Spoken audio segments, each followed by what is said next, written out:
Good morning, everybody. I think we have 6 people here with us today. So we're going to wait and see if some more people come online. Um,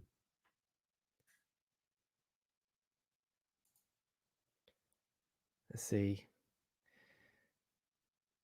So today, I just wanted to discuss scammers and red flags here in the Philippines. And if you guys, anybody's had a experience with that, you're more than welcome to come online.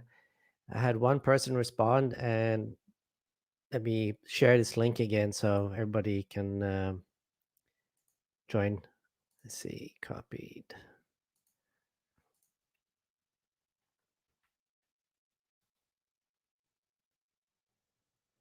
So you should be seeing the link here, and if anybody wants to join, you're more than welcome to join. Just want to do something real quick.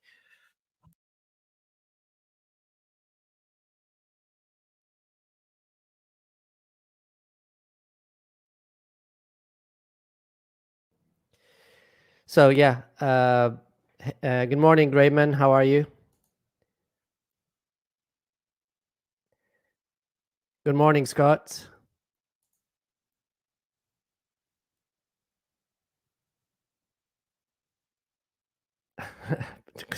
Scott says already a scammer in the chat. Even before he started, someone put a thumbs down. Yeah, there are weird people out there online, scammers and trolls and everything else. So it's just it's just part of YouTube, I guess. Joshua, welcome. Good morning, Paul. So, does anybody here have a scam story or red flags they want to talk about? I did a video about red flags uh, a few days ago, and some of the warnings. Of course, there are a lot more red flags than that. Good morning, Christian. How are you?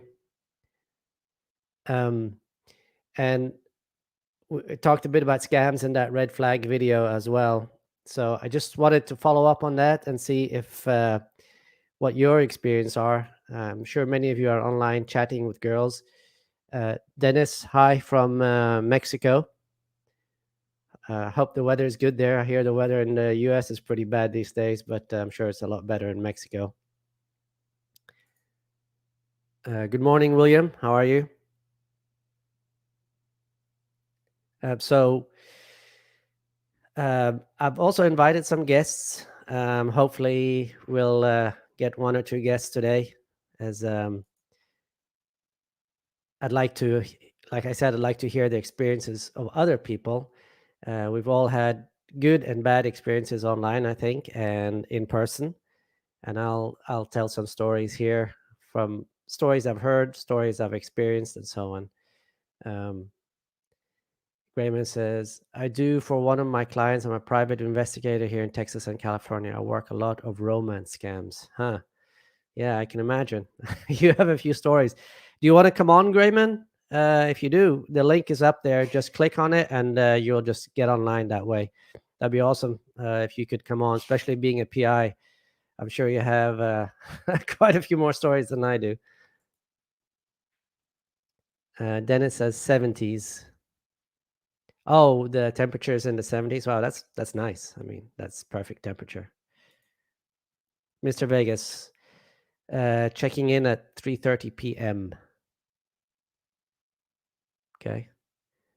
Um, so I can start off by talking about these red flags and scammers, especially the scams. You know, my personal opinion when it comes to scams is um, a lot of the scams are actually not scams. I mean, people lose money, but is this like one story I heard of this guy who's been scammed out of a house 3 times, and the third time was just recently.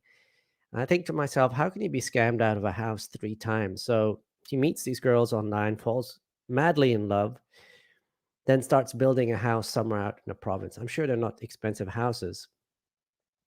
And then after the house is built, basically a few weeks later, the girl leaves or tells him to get the hell out. And this has happened to him 3 times. And then you wonder to yourself, is that really a scam or is it just I don't get it. I just don't understand the psychology behind it. Or maybe it's just, I mean, he says he's been scammed, but when you've done something once, twice, and three times, and you're on your fourth time, is it really a scam anymore, or is it you just having some type of addiction? Here, Mr. Vegas. First thing, we must define what a scam is, and what is just a thirsty guy who volunteered to be lied to and then complained after he got lied to. That's kind of what I was saying, Mr. Vegas. I think a lot of these scams, these scams, before I call them scams, right? Like 10 years ago, you could call them a scam because, YouTube wasn't that uh, widespread. People weren't aware of these scams. I mean, all you have to do is go online 5 minutes now before you go to the Philippines, right? 10 minutes, and it tells you all about these all different scams and how to avoid scams. And there's tons of videos, and yet people fall for this over and over again. So it makes you wonder, is it part of their psychology, or is it actually a scam? And I think a lot of these scams are just, like you say, thirsty guys willing to throw their money away at girls and then afterwards come and complain that they've been scammed. Here it says, William says, I'm good. How's your weather where you are? I know here's a typhoon. Well, the weather here is okay. As always, the temperature is nice, but it's been raining a lot. So, but this coming week is the sun is supposed to be back. It's been cloudy and rainy for what, 2 3 months now. So it's yeah, so we can get back on the motorbike and start traveling again. Sorry, Paul, I'm sick in bed, but soon we can do a special. Yeah, man. If you want to do a live cast with me, just let me know and we can do another one another day. Just send me a message on Messenger or send me an email. Uh, Never use your real name online. Yeah. I mean, maybe your first name, but not your second name. True.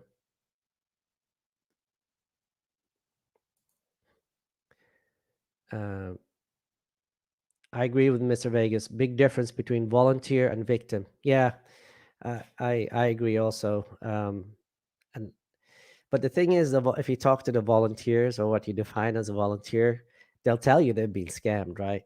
And is that to make themselves feel better? Maybe, I don't know. They are willing volunteers. Yeah, I agree.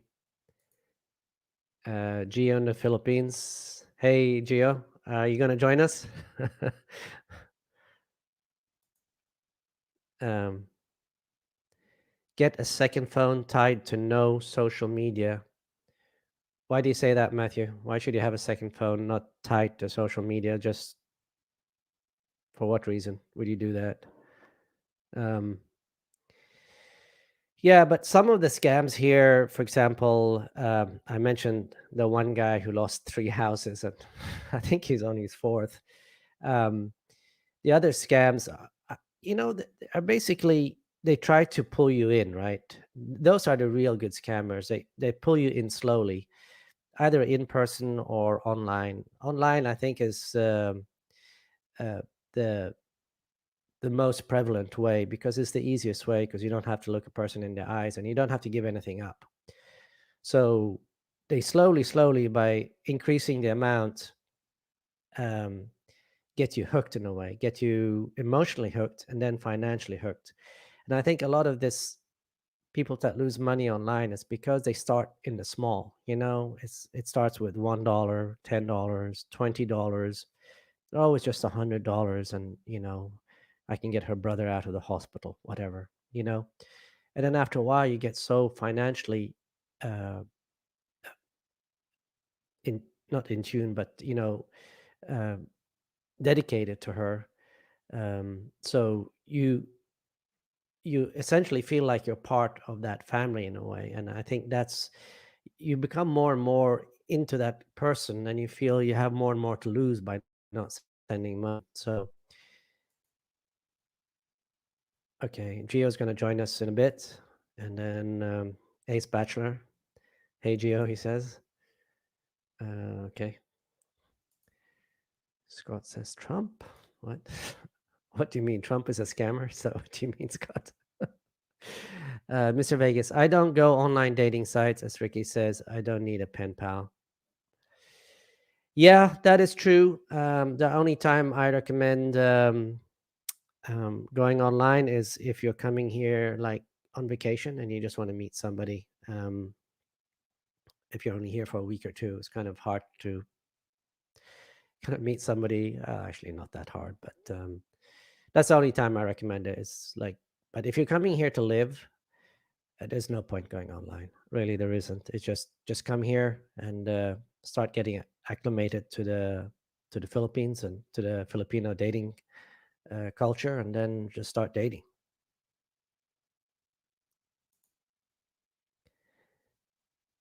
He just likes to build homes. Yeah, maybe he has a good heart. Okay, so Gio will be joining us. Let's see. Hey, Hey, Gio, Paul. how's it going? Good, good. You've been here a lot longer than me. Can you do you have any experience with scams or like red flags? It, for me, one of the biggest scams is not actually like a scam. It's like a subtle scam. It's it happens online, but they get you to feel sorry for themselves. They say, they'll ask you, "Did you eat lunch?" And you'll say, "Yeah, I'm eating lunch." And then they'll say, "Oh, I'm so hungry. I don't have any food." They won't ask you directly Yeah, typically, but they'll make you feel real bad, like, "Oh, I don't have any food for my baby." Um, yeah, yeah, you yeah. know, it's kind of like a subtle. They just try to get you to feel bad for them, and then they work their way into it. Yeah, it's always like a hint, right? It's like, yeah, if I could Right, afford that, I would do that. Or if only I had a smartphone, I could video talk with you. Oh, I don't have right, load, so I can't talk to you anymore. It's always yeah, like a subtle hint to try to have you send money. And the thing is, they're doing this to probably 10, 20, 30, 40 guys. So you might be only right, sending a dollar or $2 or $3, but you times that with 20 or 30 or 40, it's a probably a good living. yeah. And I think a lot of guys don't realize that something as simple as like, "Oh, how can it hurt? I'll send her $5 of load." But they don't realize a bunch of guys are doing it, and they can Yeah. actually sell the load. They'll sell it at a discount to friends To or their something. And friends. Yeah. yeah, Yeah, that's what they do. so So yeah, uh, there's those are the small scammers, and then there are the ones who get a house from you. That's the end goal, I think, for some of them. that's that's the major scam. That's what they all work for, I guess. Yeah. And I think they also sense when they're talking to people if it's a strong individual or if it's a weak individual, for lack of other terminology. Like they'll sense, okay, this guy is an easy prey, right? He's Hmm. he might be very lonely. He might be not have a very good social life and friends, so he's an easy prey. So they might like latch onto that person. But like I was saying earlier, Yeah, there's a lot of videos and articles on all these scammers. So getting scammed today, you're more of a volunteer really than you are a um, being scammed.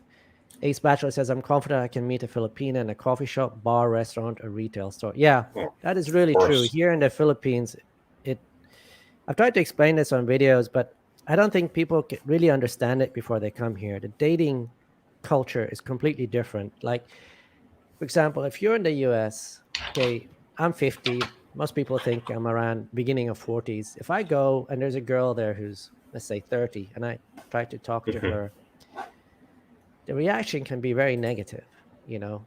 But here, even if they don't want to date you, it's still a very positive experience, you know. So it's Sure. not like they don't put you down in a very negative way. They do the way some, not all, but some women in the West do. Right. Hope says, "Love bike trip videos, but the walk and talks are good too." Yeah, well, as soon as the weather clears up, there's going to be a lot more bike videos. Yeah, And it's it's supposed to be horrible this weather. week. Once this storm passes, the weather is supposed to be good again, Yep. hopefully. And honestly, if you go online and you talk to girls, the girls get it too. The girls are like, it's like, geez, every guy asks me for a nude photo. So the girls get their share of bad guys too, I would say. Yeah, but if a guy is asking for a nude photo, he doesn't have a clue, right? I mean, yeah. Right. It's not really a I mean, scam. You just say no and block them. So yeah, he doesn't try to make you feel bad to send him a nude photo.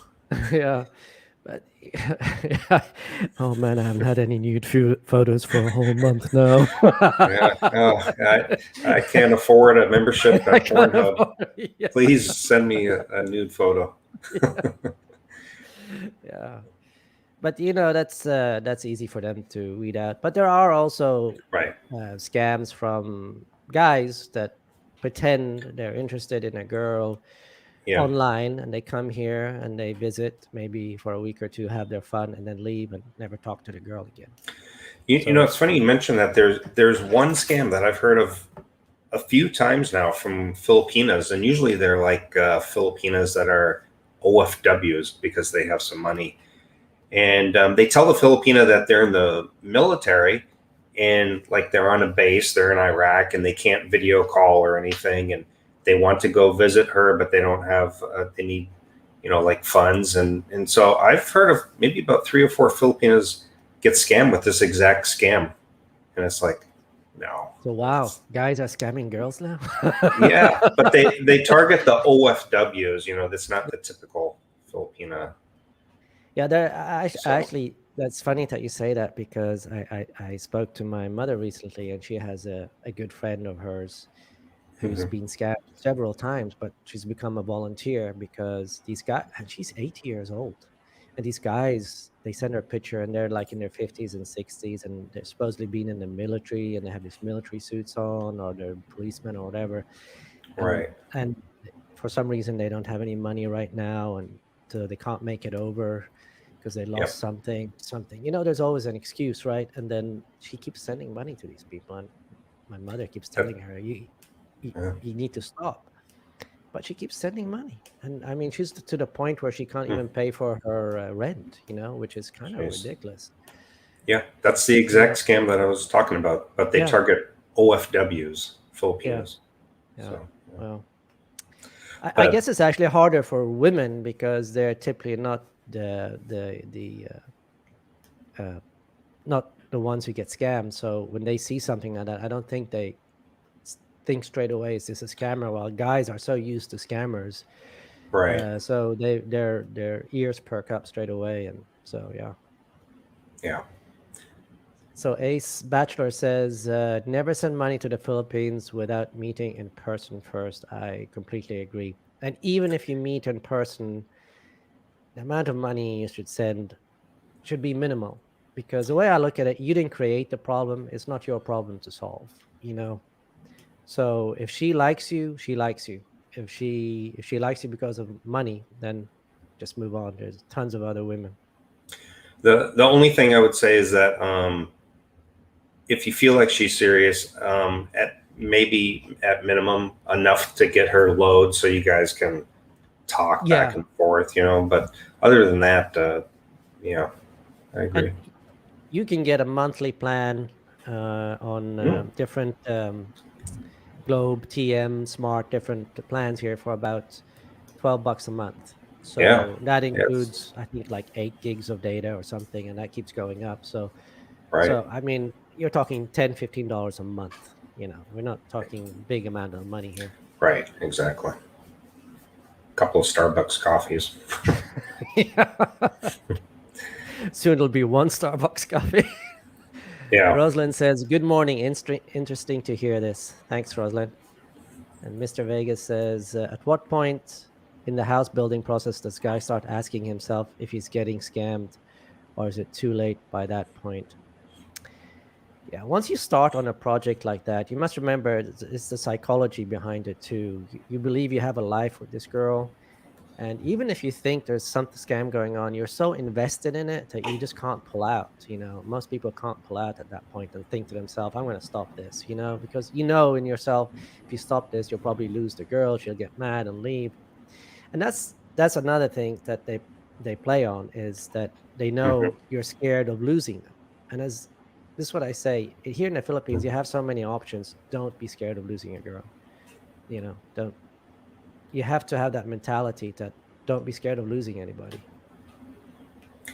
Yeah, not only in the Philippines, but just life in general. I mean, there's more to happiness than Yeah, you know.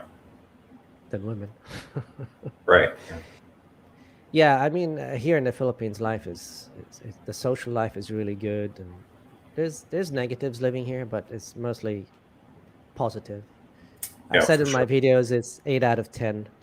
There's a few negatives. Yeah, Uh, yeah, get involved with a well-off lady. That's kind of hard here in the Philippines, believe it or not. it is. It's We were talking about this the other day a little bit about nurses. Probably one of the best girls to probably meet, right? I mean, because she has a job that she literally could take anywhere in the world yeah. that's sought after. So, Um, okay, just hang on a second, Gio. I have a third person coming in here. His oh, name okay. is Joshua. Let's see what he has to say. Hey, Joshua, you're on. Hey What's going guys, on, how are man? you doing? Hey, Good, good. Joshua. Um, How you driving I to have work? a funny scamming story for you guys. You guys are all gonna laugh. I am first off, I'm new to YouTube. I just started a channel, so I've been watching your guys' channel, all your guys' channel. I'm a subscriber to all of them. I love your content, love your work. Keep it up. Thanks. But Cool. the funny story I have is I met this girl online. Uh, Beautiful woman. I mean, a 10, guys. Like, wow. So I meet this girl, and she would do live chats with me, like video chat with me, but she would never reveal, kind of her whole face. And this went on for a couple of weeks. So I'm like, okay, well, I'm not an idiot. So, but maybe she's shy because, all Filipinos say, well, I'm shy. I'm shy. Mm. So, long story short, she wasn't a woman. Yeah, Yeah, that's happened. yeah. But you could not tell. No, no, she had no Adam's apple.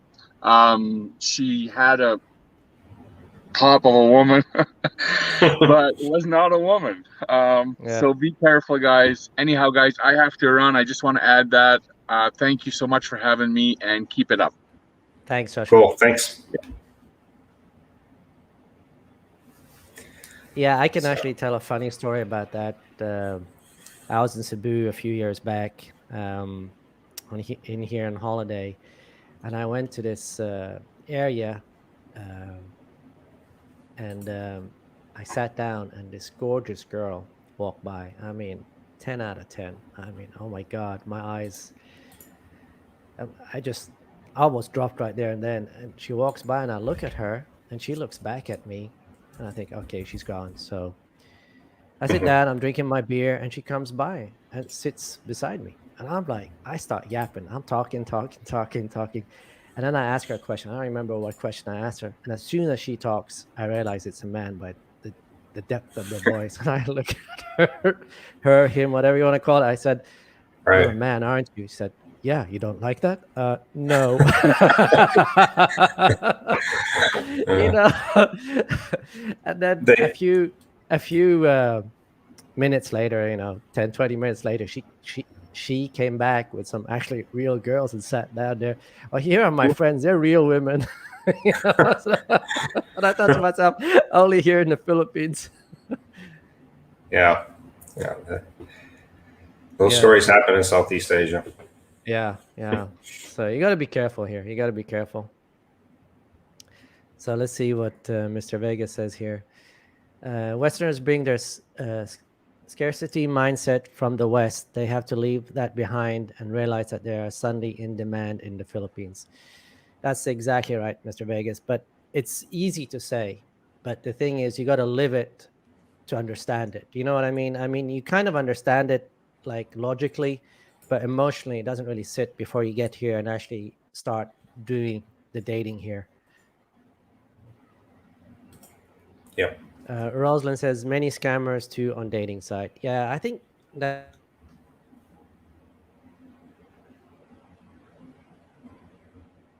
Oops, I think Paul froze. For anybody else, did Paul freeze? Well, I'll see if you guys are seeing the same thing, but it looks like Paul froze. But yeah, there are a lot of scammers on dating sites. Sorry, I went offline for a second there. I don't know what happened. My Wi-Fi cut out or something. It's more fun in the Philippines. Anyway, saying to Rosalind, yeah, there are many. Most of the scammers are online. I think it's hard to be a scammer when you meet a person online. I mean, when you meet a person in person. Right. Much safer and easier to hide doing it all online. So makes sense that online that's where all the scammers are gonna. For the most part, yeah. But even here, you have like scammers, and when you when you meet online, they try to get something out of you. Like Trump is in the building. Okay. Oh, where? I don't see him. Oh God! Stop the steal scam. I don't know. Come on, guys. No politics here. Let's talk about the subject matter. Saying you got scammed is just a face-saving device, no different from a Filipina trying to save face. Yeah, kind of true. Kind of true. Really, I think today that is really true, because I think today you spend 10 minutes online, you can. Now there's some really advanced scams like ATM scams, Right. smartphone scams. Those things can be, especially the technological stuff that people can scam you. But like when it comes to women, all the scams today, they're pretty much known. You spend 5 or 10 minutes online, you know them all. So I'm gonna skip the political Trump is a savior, Trump is a traitor, whatever. Come on, guys. Trump is gone, and let's talk about scams and red flags. So, Gio, what about red flags? What red flags do you look for if you're dating like a woman for a serious relationship? Well, asking for an allowance or money immediately, and starting in with the family needs money, and you meet them and they're a simple province girl, and then sometimes all of a sudden they they have 5-star taste. I look for those type of things. Is she still attentive? Is she on her phone all the time? That drives me nuts, and that's really hard here in the Philippines. I guess that's not so much of a red flag, but it's a red flag for me anyway. I just don't. If we meet for the first time and she's picking up her phone a few times, then for me that's a red flag right away. I like a girl to have a job, and if she doesn't, is she looking? Is she going to school? Is she doing something to better herself, or is she just sitting at home doing karaoke all the time? So because work does build character. So if you're on the social media all the time, and that's one thing I look for also. If or I used to look for, if a girl has like 3,000 friends on Facebook, and she has Instagram and all that stuff, that to me is a red flag, because straight away she has orbiters. Lots of guys telling her how pretty she is, how wonderful she is, blah blah blah, right? All these what I define as beta males. Lots of foreigners on her Facebook commenting. That's a big commenting. red flag. That's a red flag. So that's the type of girl I would not date. If when I was in the US and before, I would. That's one of the things I would look for. I spoke to a couple of girls, got their Facebook, and as soon as I saw they had like 4,000 friends on Facebook, I'm like, okay, you're gone. Because that's a bad one for me. It means they're an attention seeker, and they probably won't have a lot of time for you. Yeah. Someone here asked, Gio, do you have any experience in the Philippines or Vietnam that you thought was a scam, so you bailed, and how did you handle it? No, I mean, honestly, in the Philippines, there's not these. It's really not a bunch of elaborate scams or anything. They're usually just pretty simple and straightforward. Vietnam, I never had any scams whatsoever. And the Philippines, I wouldn't even I think the word scam almost gets thrown around a little bit too much. Like it, because I think a girl just asking for money really isn't a scam, right? I mean, she's just trying to get money from you. So other than girls just asking, hey, can I have an allowance? Or I need to get my, I need this, I need that. All of a sudden, when they were a simple province girl with nothing, and now all of a sudden they need to rebond their hair, they need to go, they need a new cell phone. It's like, well, you were doing fine before me, and now all of a sudden you need your hair rebonded, you need an allowance, you need this, you need that. So, yeah. And they usually start off small, right? They usually start off small, and they'll build, and they'll build. They keep pushing the limit to see how far they can go, right? So if you keep giving in, then the numbers are going to get bigger and bigger. Another thing to look for if you're here in the Philippines is, and you start dating, ask to meet her parents. If you're getting serious about this girl, ask to meet her parents and see what her reaction is. If she doesn't want you to see her parents, that's a big red flag, Yeah. So, well, hey, I hate to be so quick, but I actually have to go and pick up my paperwork today. So okay. Thanks for joining, Gio. Hopefully, another guest pops on here for you. Okay. Cheers, man. Okay, buddy. Take care. See you. Take care. Bye-bye. So that was Gio from Gio in the Philippines. Let's see what William says here. And that guy fell for this pity party over about a year. He sent over 3,000 before her jealous girlfriend snitched on her. You're talking dollars here or pounds? You're talking British pounds. Wow. So about $3,500, $4,000. That's a lot of money. But then again, is that a scam? Or, I mean, why would you send that much money? You can't buy love, really.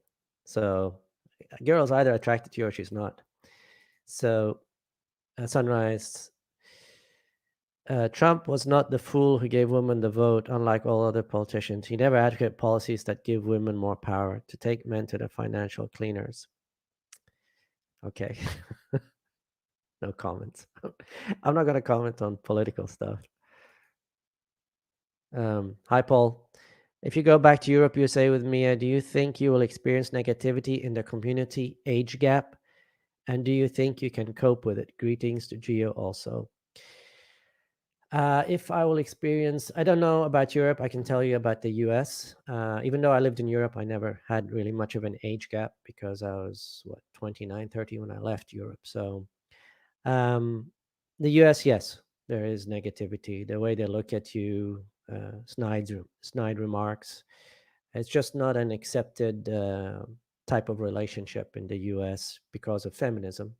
So, and it's just looked down upon. I mean, I've seen these talk shows, and when a guy's in the 50s dating a girl who's 25, everybody's like, boo, So it's like, but hey, if a girl is 25 dating a guy who's a multi-billionaire who's 50, there's no boo. It's like, you go, girl.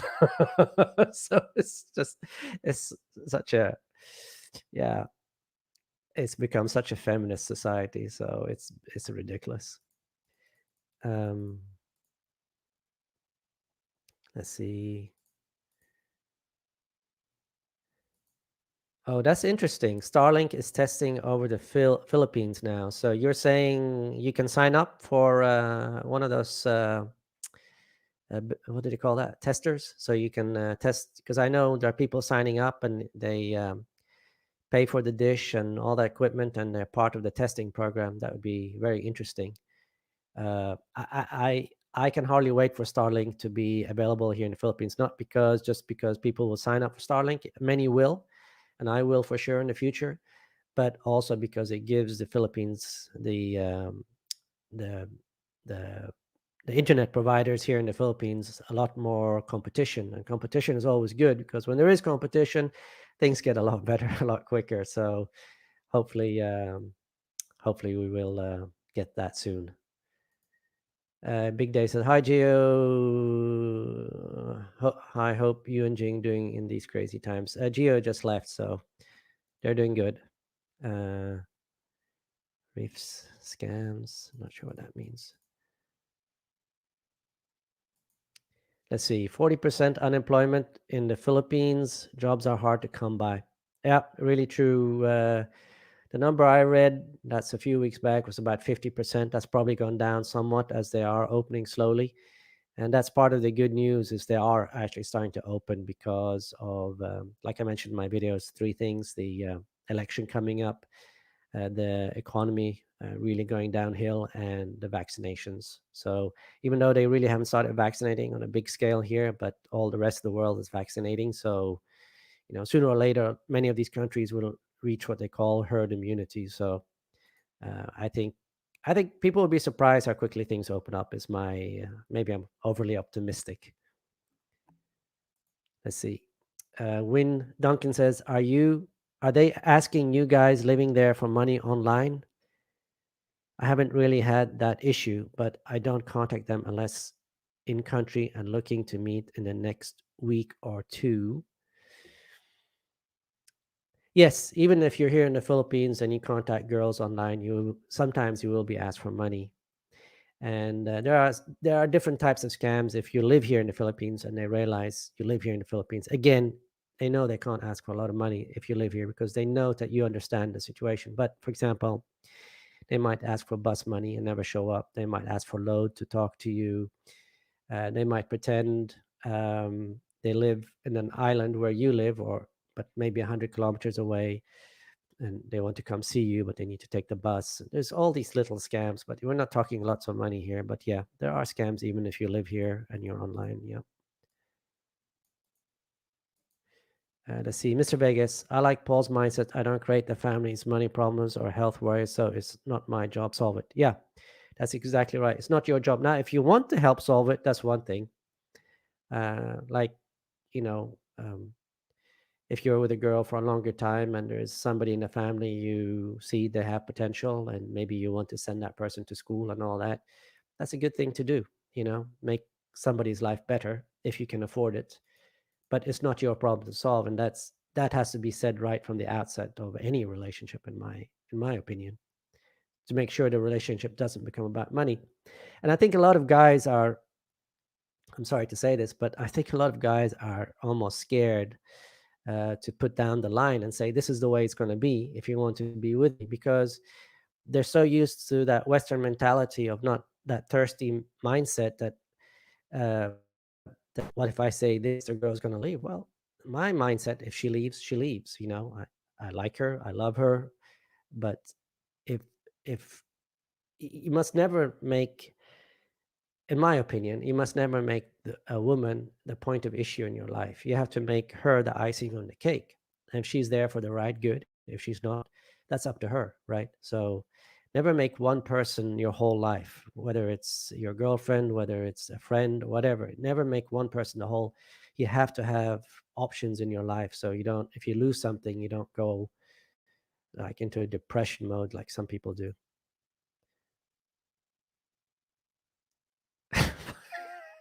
Why can I ask for a bottle of Gorilla Glue?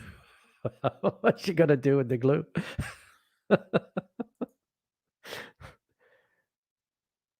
What was she doing before she met you? Who's that to? Is that to me or to somebody else, Roy?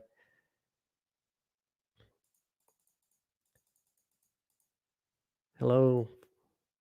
Hello from Vancouver. Hi, how are you, man? Mr. Vegas says, Nidenbach are no big deals. You truly liberate yourself in life when you stop worrying about what strangers may or may not think of you. Yeah, completely correct. Completely correct. But there is the other issue too. You might not care, but the girl you're with might not be as strong as you that way. And that might start tearing at the foundation of your relationship. So, I've been there, done that too. So yeah, it's not just dependent on you, it's also dependent on the girl you're with as well. You can French kiss your Labrador in the USA, no problem. Okay. No, the last launch was SATs for the area of Asia. Yeah, the Starlink. Okay, I didn't know that. That's interesting. How many satellites did they launch? Um, I'm gonna have to look into Starlink because I wasn't aware that they were opening up already. I thought it was going to be the end of this year where they were going to start testing, from what I read last year. So maybe they've pushed it up. But Brian says they are scamming everyone. They are scamming everyone country, but let's be honest, they can only take if you give. Keep your guard up and only give what you're comfortable with. Yeah, I would say don't give anything except for what Gio said. Give, money so they can talk to you. And that's what, $10, $15 a month. And that's only if you've seen the girl or you really like this one particular girl. 47 Boogeyman says, "Hey Paul, how you doing? I've missed your streams lately. Glad I caught this one, even though it's late." And yes, I gave a thumbs up. Thanks, Boogeyman. Why date women who ask for money? Are you guys so desperate that they will date beggars? I don't get it. Yeah, that's kind of true. Don't I get your point there, TC. And that's one thing you got to make sure at the beginning of the relationship it doesn't become about money. But you have to realize the situation here in the Philippines as well. You have to realize how um, how they live and how just a small amount of money can make a big difference. So like I said, if you're in a long-term relationship with a girl, I don't think there's anything wrong with helping the family, helping them better their lives. You don't want to give money just to use money. You want to give money for them to help themselves if you're gonna give money. But you shouldn't give, more than what you can afford, and you gotta first build up your nest egg and have a certain amount of money before you start giving, so you don't get in a situation where you hurt yourself because you're giving. If you don't lay down, Mr. Vegas says, if you don't lay down the law, it becomes death by 1,000 compromises. Yes, death by 1,000 concessions, I call it, and that's something I wasn't aware of till a few years ago. And I look back at my relationships, and really the best time of any relationship, especially when it comes into living partners, is at the beginning. And why is that? Is because women, consciously or unconsciously, I don't know, they always try to push the limit. They push it slowly. And as a man, I think we have a tendency to give in because we want peace in the relationship. And then it becomes one concession after the second concession after the third concession. Before you know it, there's 1,000 concessions and the relationship is just dead. So that's why they call it death by 1,000 concessions. So yeah, that's something as a man I think we have to be very, very aware of. Learn to say no. Yep. Learn to say no. Don't be scared of confrontation. Orville Bellar says, if someone asks me for something and I give it, that's not really a scam, just a failure to say no. Most people are afraid of what others will think if we say no. True. Raja, I like this one. No means no. Yeah. No means no. Good one, Ray. Orville Beller says, right, no need, no explanation. Monroe Smith. Hello, Paul from Greenboro. As you are correct about the red flags about scammers. Thanks for that. That was a question to anyone. Okay.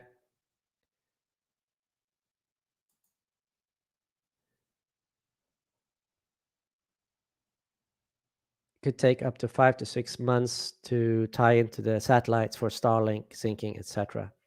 Okay, so we're looking end of this year before they start here. It's kind of what I was thinking. Yeah. For people in the Philippines, that's I mean, to me, that's like a major news. Being able to hook up to Starlink, because that's going to make a big difference. I have fiber optic, but as you just saw, it cut out for like 30 seconds. So it takes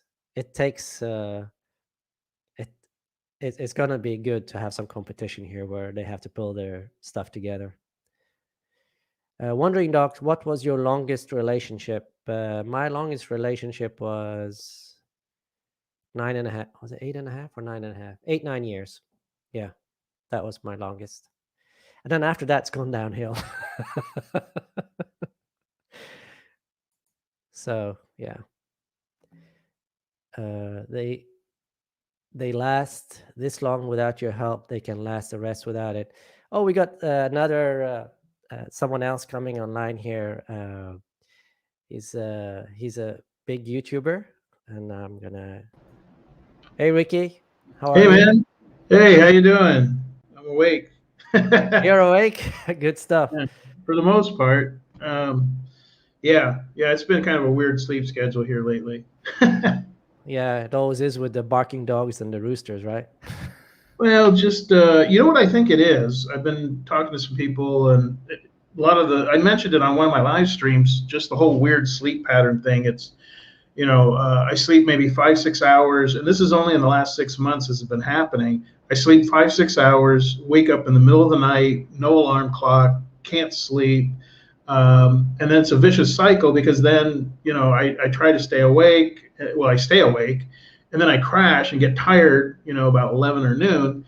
But it turns out other people are going through the same thing, and I'm thinking that it's actually after a whole year, well, almost a year of doing this whole COVID thing and being indoors so much. I think the sedentary lifestyle, you're not Mm. really exerting yourself much. I think it's like a long-term effect where your body doesn't need rest, but it messes up your sleep schedule. Yeah, that's Yeah, my I theory. noticed. I noticed after they opened the gyms and I started working out, I've slept a lot better. Being able to Yeah. walk again, because you remember under the lockdown, we weren't even allowed to walk. I got arrested for walking, exercising. Oh yeah. Yeah, so so Hmm. yeah, so yeah, I think the gym's opening, being able to walk, swim, and do everything again. And I don't know, you've seen all the good news now. Cebu, you don't have to have a quarantine. Bohol, you don't have to have quarantine. And I think March 1, they're all going under MGCQ. So Yeah. they're trying to streamline all the different places so they all have the same rules and regulations so people can travel a lot easier, because people are finding this so confusing.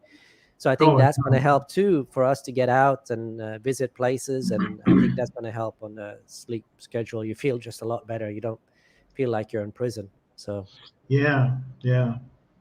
Did Geo make it earlier? yeah, he was online for about Yeah. 30 minutes, and we Oh, were okay. talking a bit about scams and red flags. And Hmm. out of the three of us, you've been here the longest. I've been following you since what, 2013, 2014. So Yeah. you Yeah. probably tell about a lot of scams and red flags that you've experienced personally and that people have told you about. Do you have any examples that you would like to talk about? Well, it's funny because when I look back at it now, it was just so obvious. I Yeah, mean, nowadays, if I can see it coming a mile away, but it's something you normally don't have to deal with on a daily basis in your home country, so your radar isn't up on it. You know, yeah, and I mentioned in one video that in the whole like let's see, since 2012 that I got here, um, I pretty much got scammed out of maybe $50. And that was the one time with this girl that I ran into at the mall, and this was like my first month in the Philippines. yeah, And just kind of got to know her because I was at the mall getting groceries all the time and eating at the food court. And so one day she tells me, "Oh, my nephew, he's in the hospital." And the hospital in Mactan was only like 3 blocks down the road. And I was a little suspicious, and I said, "So what's going on?" And she said, "Oh, he just had his appendix taken out, and he's going to go home, but he has no money for pain medication." And so I was a little skeptical, and I said, "Well, tell you what, when you get off work, let's go visit him," because I was kind of calling her bluff. I said, yeah, "Let's go visit him since the hospital's only 3 blocks down the road." And I didn't commit to anything, but I said, "Well, let me just see how he's doing."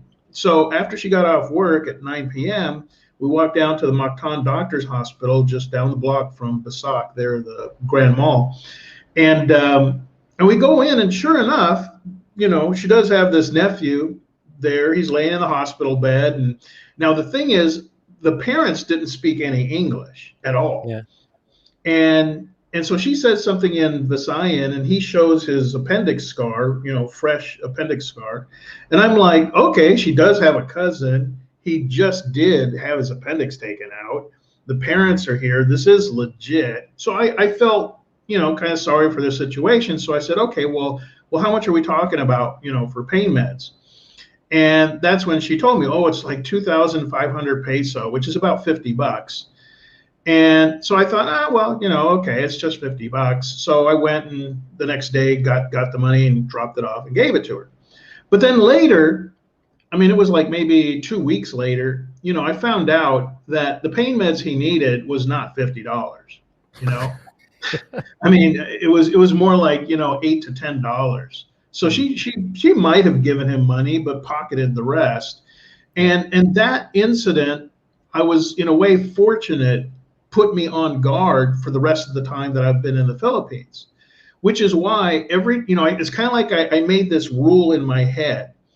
Anytime I'm interfacing with a Filipino, if it involves money coming out of my pocket, I gotta like stop, stop.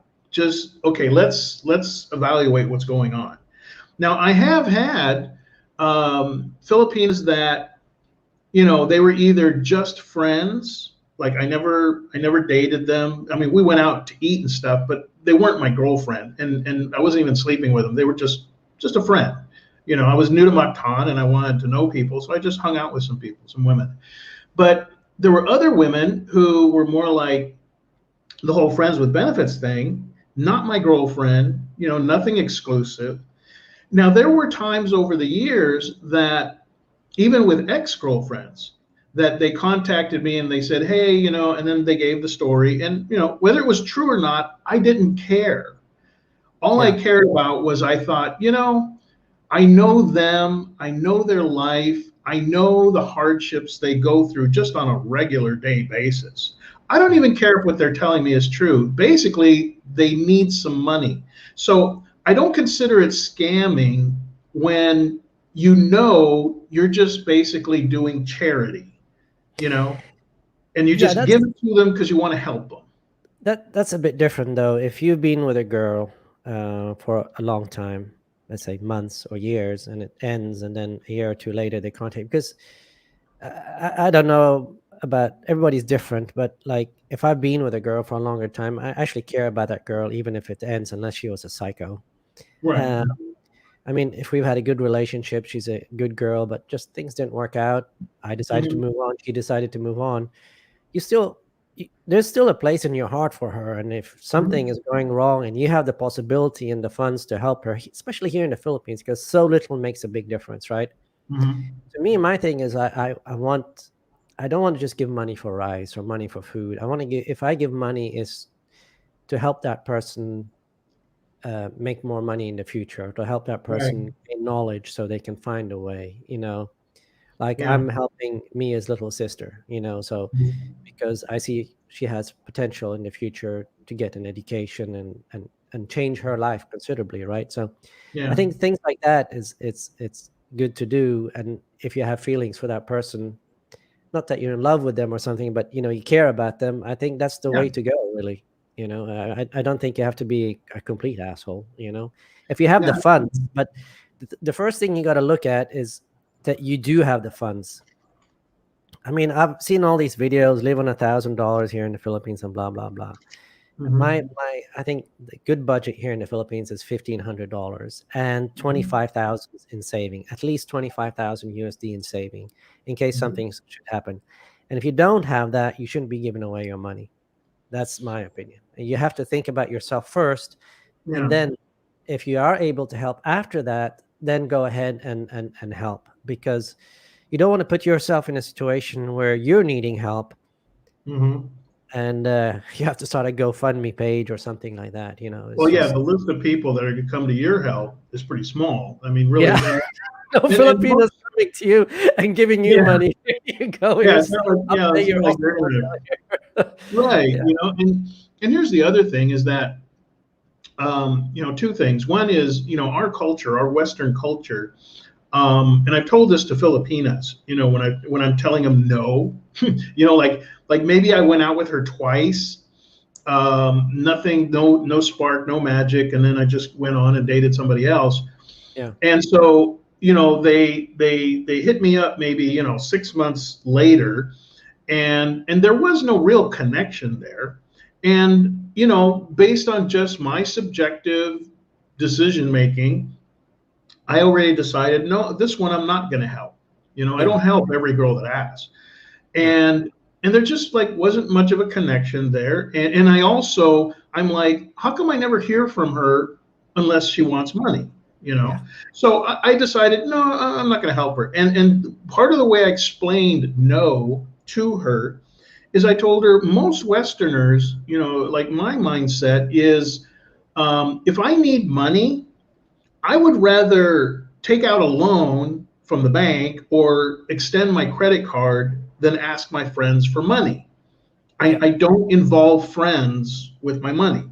No. And so what I tell the Filipina is, this is how I grew up. This is what I believe to my core. I don't like touching other people's money, and I don't like loaning money between friends.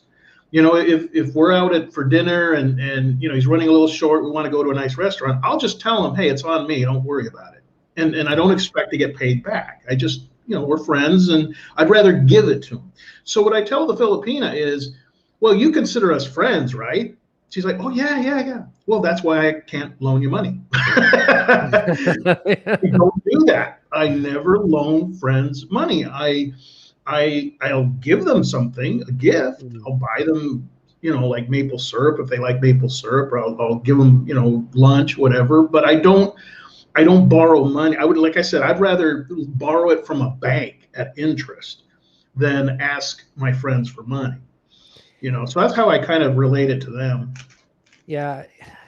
But there are foreigners that come here and run out of money, and then they're asking all these foreigner friends if they can borrow money. And, to me, it's just, what, go home and work, Mm-hmm. If you don't have money, go home and work, or find a way, teach English online, do something, I'm not the bank. I'm not here to solve your problems. And that's the second thing I was going to mention, is exactly that.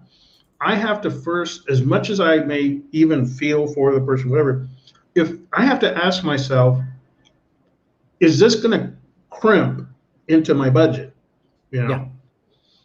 Because if it is, like you said, not that I'm worried that like giving, $100 or something is going to break the bank, but if it's going to turn into a consistent thing, and I've had that happen, even from somebody I cared about, it was like, geez, every month they want $100. It's like, we're not together anymore. You're not my girlfriend anymore. And so when I look at it that way, there are times that I will just say, yeah, I did help you out for the last 2-3 months, but I really got to, put money into savings. I can't be giving you my savings money, because we have something of a relationship or a former one. Then they go like, oh, okay, I understand, and then I'm sure they have a list of other people they're going to ask anyway, and the other thing too is like, maybe they ask for, $75. Really what they needed was 25, so I might compromise and say, well, too, I can't send you 75, I'll send you $20. I'll send you 1,000 pesos. The only thing I would say there is, like, if you're sending money every month, let's say $100 as your example, you have to let them know that I'm doing this for 3 months or 4 months, and after 4 months, I'm going to send you only $50 and $25, however you want to say, because otherwise they're expecting $100 that month. They're kind of budgeting in. Well, he send it the last 4 months, so this month he'll send another 100. So you got to let them know ahead of time that, you know what, I'm not doing this anymore, or I'm cutting down to 50%, and I'm cutting down to 25%, and you got to find your own way to move ahead. And I'm talking about a span of 8 years, that I've been in the Philippines. We're talking about compressing, these examples. These have been spread out. There will go like 6 months. I just don't give anybody anything. Nobody asks and just doesn't come up. But like, there are times where, like with one ex-girlfriend and with another one who's like one of my closest friends. I mean, we've known each other for like 7 years.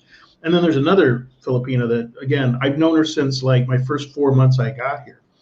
But the ex-girlfriend and the one who is just kind of like friends with benefits kind of thing, I helped each one of them, like one time. With one of them, she needed like $200 to buy a laptop. She had the other money from other guys that she knew, and she was very upfront. She said, well, I'm talking to all the guys, and they all pitched in, and I want to get a laptop to try and make some money or something. And she goes, I'm just short $200, and I was like, oh, okay, so I won the money, and that was, and she showed me pictures. She got the laptop. It was a used laptop, but still. And with the other one, she had put it on layaway, and she said, well, I just need 75 pays or 77, $75 to put it on like a payment plan, not layaway, but a payment plan. And then she would pay like, I don't know, it was a pretty small amount. It was like maybe $20 a month or something, And so I gave her the down payment deposit, and then she did get the laptop, and then she was paying it. Like 4 months went by, and she was paying it. And then she didn't ask, but I just figured, well, I'm just going to help her get ahead. So I gave her like $100, and I said, okay, just put this straight to the balance on the laptop. You got to keep paying it, or they're going to take it back. So there are times when I will make a bigger expenditure, to somebody I really don't owe anything. But again, they're people that I care about. Yeah, that's the thing. Yeah, if you care about them. Here's where it gets sketchy, or not sketchy, but complicated. I would do this when I was between relationships. So I'd already broken up with one, and I hadn't started with anyone else. So I was in this, free agent zone where I didn't have to answer to anybody. Yeah. But when you have a girlfriend, or a wife, well, all of a sudden, the idea of even sending 200 pesos for load to an ex-girlfriend, whatever, oh man, well, of course, your Filipino is going to freak out. Yeah. It's like, why is your money going to that other girl? Do you still love her and all this? So it's like when you have a girlfriend, it changes everything, really. Yeah. You can only do this kind of thing when you're single, free agent, not hooked up with anybody. If you're gonna do that, if you really care about somebody and maybe you're helping their family or something, you gotta keep quiet about it. I think because then the questions start. Well, do you still love her? I mean, right. Are you planning on going back to her? Why are you sending her? Why are you helping her family and not my family? Yeah. And so on and so on. Or even if you're helping her family, it's like, well, that money could have gone to my family. Yeah, exactly. So there's no way to slice it where they're not going to get jealous, Yeah. So you have to do this when you're pretty much single. Now, if you're helping, like you said in your case, if you're helping one of her family members, it's not an issue. But if it's an ex-girlfriend or ex-friends with benefits, well, then it becomes an issue. Yeah. So I'll just read some comments real quick here. Okay. Yeah. People are talking about Starlink. I'm sure you've heard of that with Elon Musk. And he says Starlink is funding project for Mars mission. Yeah, I've read that too. So that's even a bigger reason to get Starlink so we can get to Mars. Yeah. Mr. Vegas says, welcome to Eureka. Scott says, that is not right, talking about Utor manhood going, what? I don't understand that. You got the big guns here today from Roy Jones.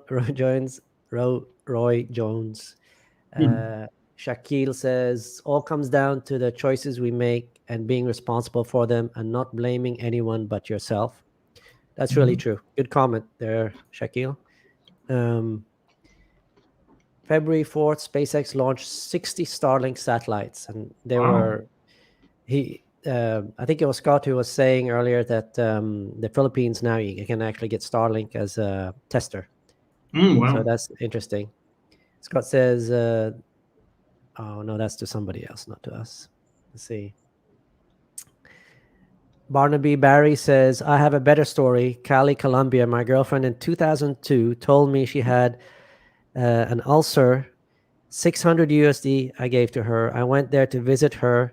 Later found out had plastic surgery near stomach. She fooled me. Oh boy. Oh man. Well, maybe she was getting an ulcer thinking about herself being fat. So who knows? Yeah. Man. Women are sitting on gold mines, literally. I think I know what he means by that, but Scott says, just as if I decide to relocate to the Philippines, I'll be having to do something to help lift the country on some project. Yeah, that's a good idea, Scott. If you have got some type of skill set and you're willing to give your time and effort to that, that's a wonderful idea. They need a lot of leadership here. So yeah, Scott, you're correct. It's about mining. Let's see. That's them talking. Donald says, good morning, Paul. Now on your channel, always be careful giving money to anyone unless you're definitely aware of the situation fully. Scammers are everywhere, including here in the US. True. Yeah. So yeah, that's I think I've only been scammed. I don't know if even a scam, only once here in the Philippines, and that's when by scam I mean I was unaware of a Right. You get situation where I was getting lied money. to. Yeah. Yeah. I don't think some people won't even define this as a scam, but I went on a date with this girl, and when I came there, I picked her up. She was visiting Dumaguete, and I Mhm. picked her up at this hotel and went to a place to eat. And she ordered the biggest thing she could I find. I had mean, that. the biggest thing she could find. Barely Mm. ate it and took it with her. And I realized she was feeding the rest of the people in her room. Yeah. So she just used me for a meal because I I never had heard from her again after that. I just been scammed. I had I was like similar. $50. So after that, I started meeting girls at coffee shops for dates. I was like, Yeah. I want to find out. I don't want to get Yeah. that again. Something with a bit of a limited menu. I had a Yeah. similar situation where, yeah, I got kind of bamboozled. What happened was I ran into an ex-girlfriend, and she was hanging out with this other Filipina, and she's really cool. I've been fortunate that pretty much every ex-girlfriend I've had, I've ended on good terms and we stay friends. So I run into this one ex-girlfriend of mine. Most people have probably never heard of her. She was never in my videos or anything. But we had stayed good friends. So I bump into her, and she's with this other Filipina, who's really pretty and stuff. So we got to talking or whatever, and we're walking around and just kind of like killing time. And then she kind of talks to me, pulls me aside, and she's like, so you like my friend, you want me to let her know, and you guys can maybe go out. And I was like, yeah, she seems cool, she seems fun, she was really pretty. And so next thing you know, she's giving me her text number, and then things roll as they usually do. So we went out like two times. One of the times turned out she was a masseuse, so she came to my place, gave me a massage. And so the third time, though, after like 3 weeks, she says, oh, it's my birthday. And it was her birthday, at least that's what Facebook said. And so I said, well, tell you what, I'll take you out for your birthday. And it was over at there in Dumaguete at oh god, what's the name of the place now? Pasta King. Yeah. Okay. And yeah, so uh, this was like pretty early. I think about maybe my first. I hadn't been in Dumaguete very long, but anyways, so I said, okay, Pasta King's a nice place. Let's meet there. I'll take you out for your birthday. So then it just got weirder and weirder, because then at the last minute, I'm sitting there in the table in the restaurant, and it's starting to go like 5-10 minutes over. So I text her, and I said, are you on your way? She says, we're standing outside. And I'm like, we, you know, She goes, well, I'm shy. I wanted to bring my friend. Is it okay? So you get ambushed. I've had this, again, happen several times. And I was like, okay, it's her birthday. She wants to bring her friend. Okay, fine. So she comes in with her friend who is like as pretty or prettier than she is. And all of a sudden, now I'm like interested in her friend. Because I've only gone out with the first one twice, and I'm like, it's not like we're committed, and I'm like, how am I going to work this out? So anyway, so the two of them are there, and like you said, it was like they went straight to, like the most expensive thing. I think it was like barbecue ribs. I forget what it was. But not only did they order each the most expensive thing, they talked to the waiter in Visayan, and he disappears, and we're talking. Next thing I know, this to-go order shows up on the table. They ordered more stuff to take home. So I ended up basically this birthday thing. It was like I ordered for 5 people, by the time it was all said and done. And that's what really burned me on the whole thing. I was like, I can't trust this girl. And that was it. We're done. I was like, I am not going to get put in this position. And here's the other thing. She knew I would be going to Boracay the following week. So as we're having dinner, she's saying, oh, I've never been to Boracay. I wonder what Boracay is like. Oh, it'd be neat. Hint. And I said nothing. I was like, I'm going to Boracay. You're not. I'm going to Boracay and not with you. Yeah. So yeah, it's, you do get kind of ambushed, that way every once in a while. Yeah.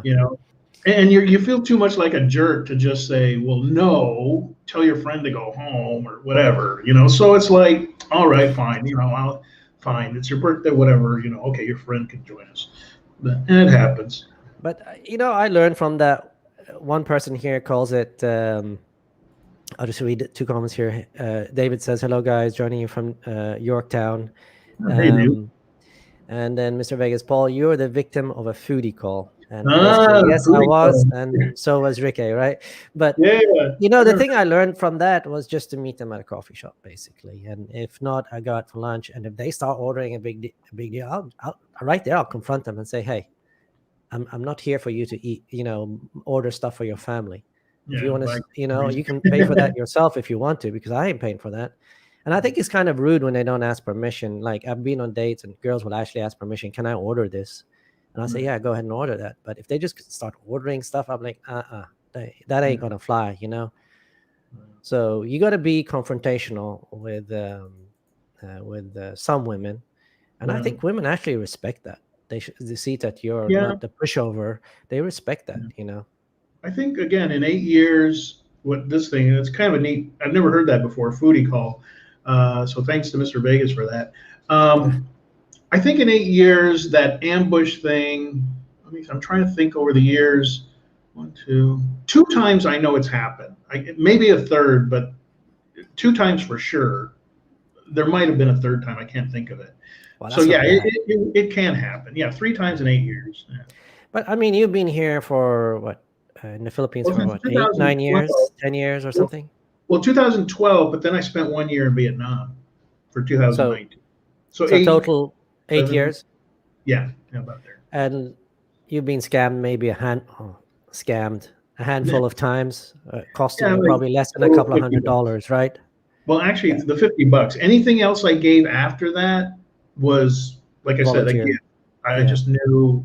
And if it was somebody, the other thing I realized is that girl that I gave the $50 for the medication, I had only known her like 4 or 5 days. I just saw her in the kiosk at the mall.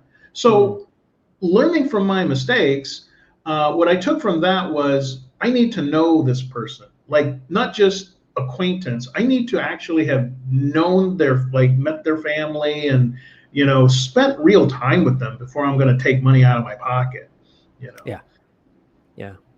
No, I think for the most part,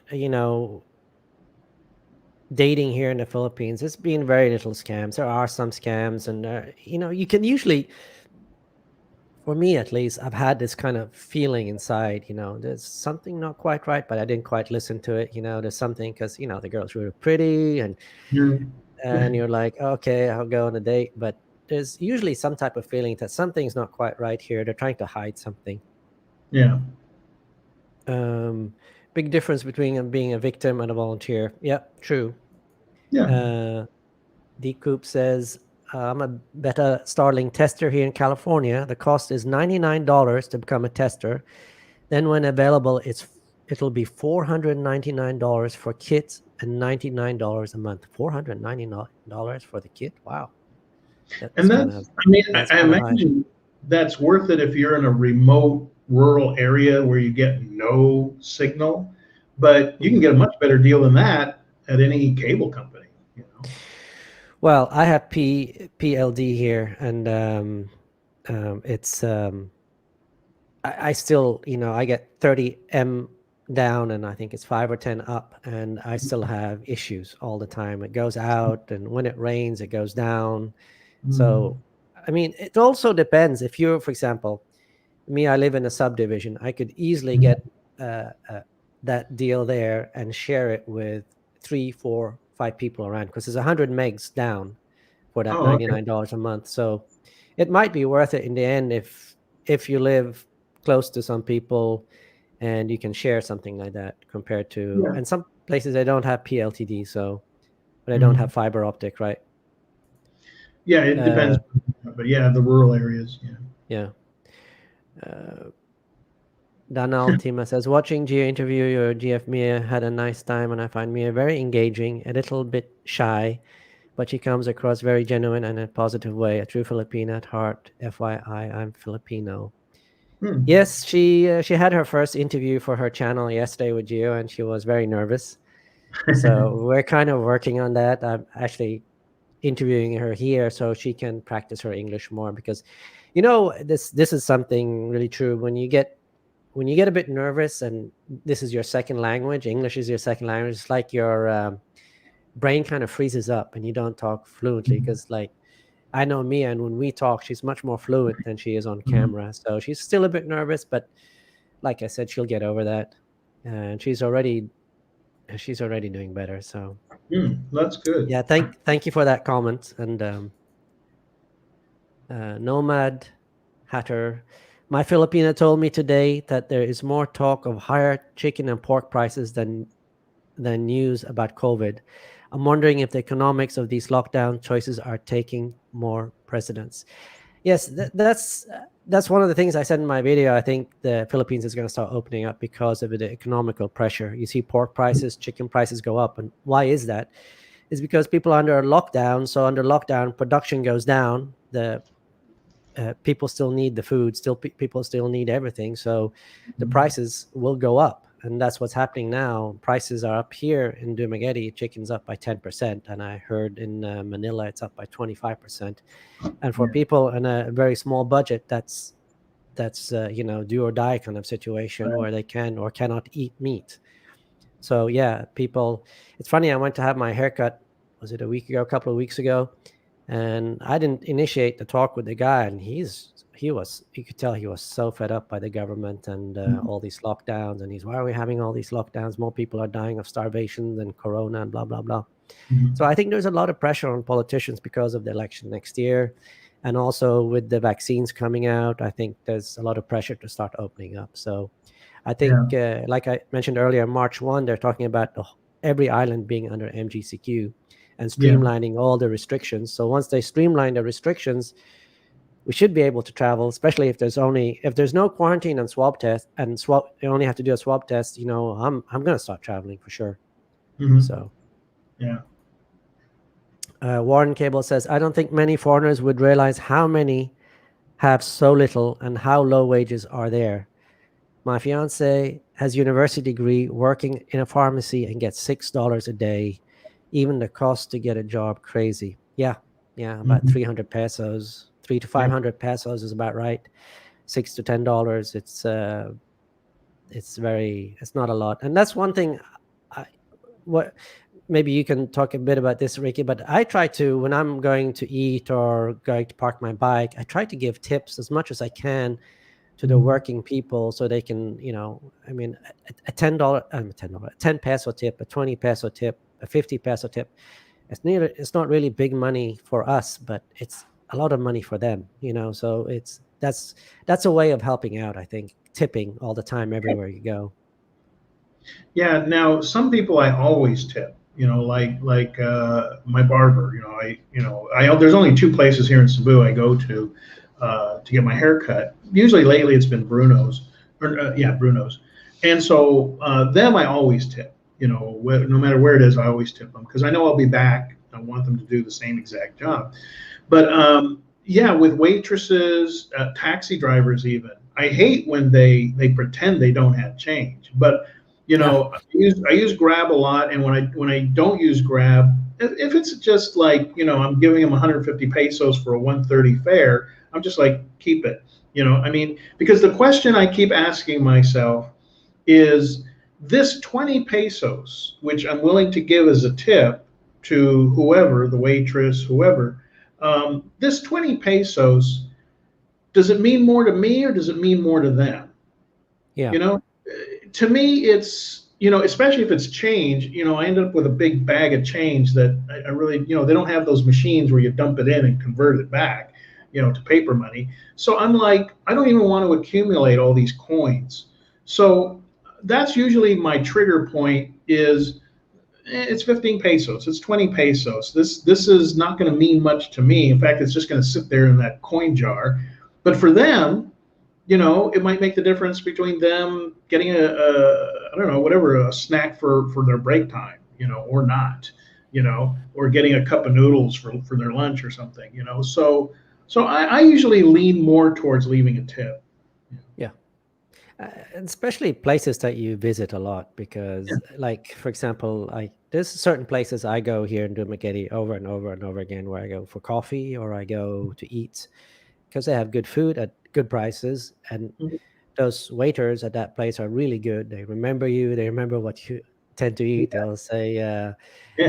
cappuccino, sir. I'm like, yes, please, and so they know me, you're right, and they're really quick, and they're always watching to see if your water is full and everything, and I like to tip them, and they know that I tip them good, and they give me good service. So it's a two-way relationship in a way, right? um Yeah. Now in uh, Vietnam, they just they're not used to accepting a tip. They'll like chase you down and go, "Hey, you forgot your money."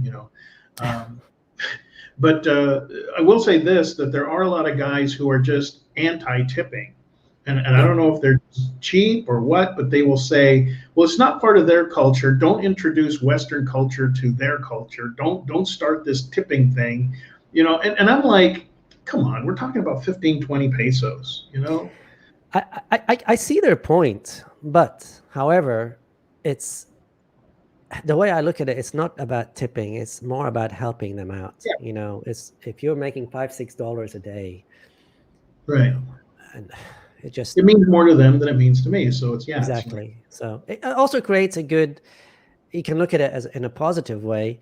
I mean, as Americans or British or Australian, whoever you come, when you come here, you kind of represent your country too, right? So if you're an asshole, you're making yeah, your country look bad. If you're a nice guy and you're tipping and everything, people say, "Oh, we love Americans," yeah. Well, So you got to think of it holistically too, and you're helping people out. I don't see anything wrong in tipping. I mean, if I can help, I like to help.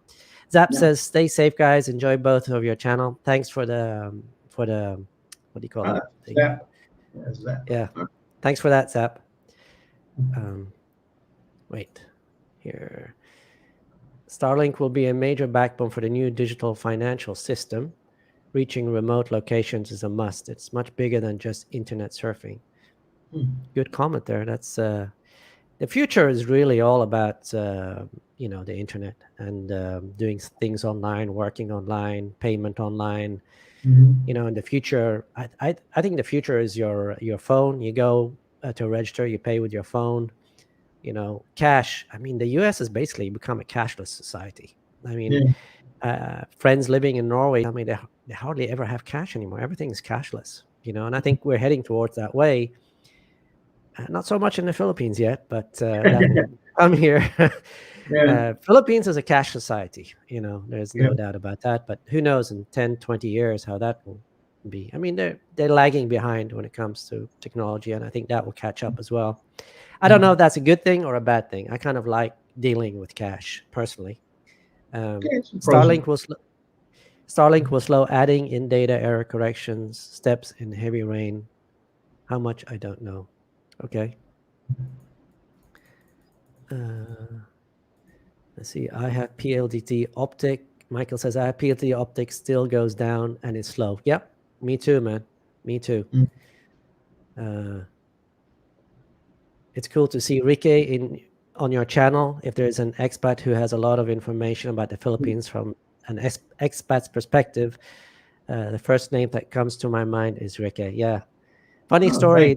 When I first started watching YouTube, and of course, I'm always interested in the Philippines because the first time I came to the Philippines was end of 2005. Christmas 2005, and I started watching Filipino channels. Yours was one of the first ones I started watching, and I remember you were out in the jungle out there somewhere in the beginning.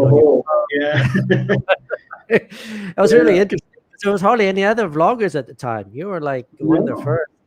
You and Ned, you are the two guys I started watching, and that's how I got a lot of my information. So, good comment there, Daniel Tima. David C. I shared an apartment with a military guy that had a live-in pregnant girlfriend. She moved out with the boyfriend. I don't know. She had a key. She came back and kicked me out of my own apartment. Oh, wow.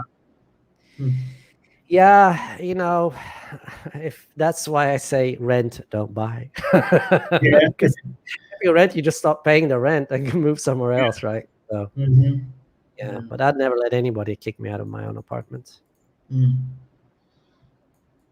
That's one of the things which is actually nice with living in a condo is that you have security, or some subdivisions have security, so no one can enter without your permission. And even if someone refuses to leave, you just talk to the security and they'll force them to leave. So that's a nice plus side of condo living or subdivision. TC, if you knew the origins of tipping, you would not tip anymore. It relates to slavery. Well, a lot of things have their origin as bad things. It doesn't mean it's a bad thing now. Just because the origin is bad doesn't mean it's bad right now. You're helping somebody. So I don't see how that can be a bad thing. DP Coop says, Roy, you're correct. It's a lot hopefully will be cheaper in the future. Also, rural areas or RVs might benefit from it.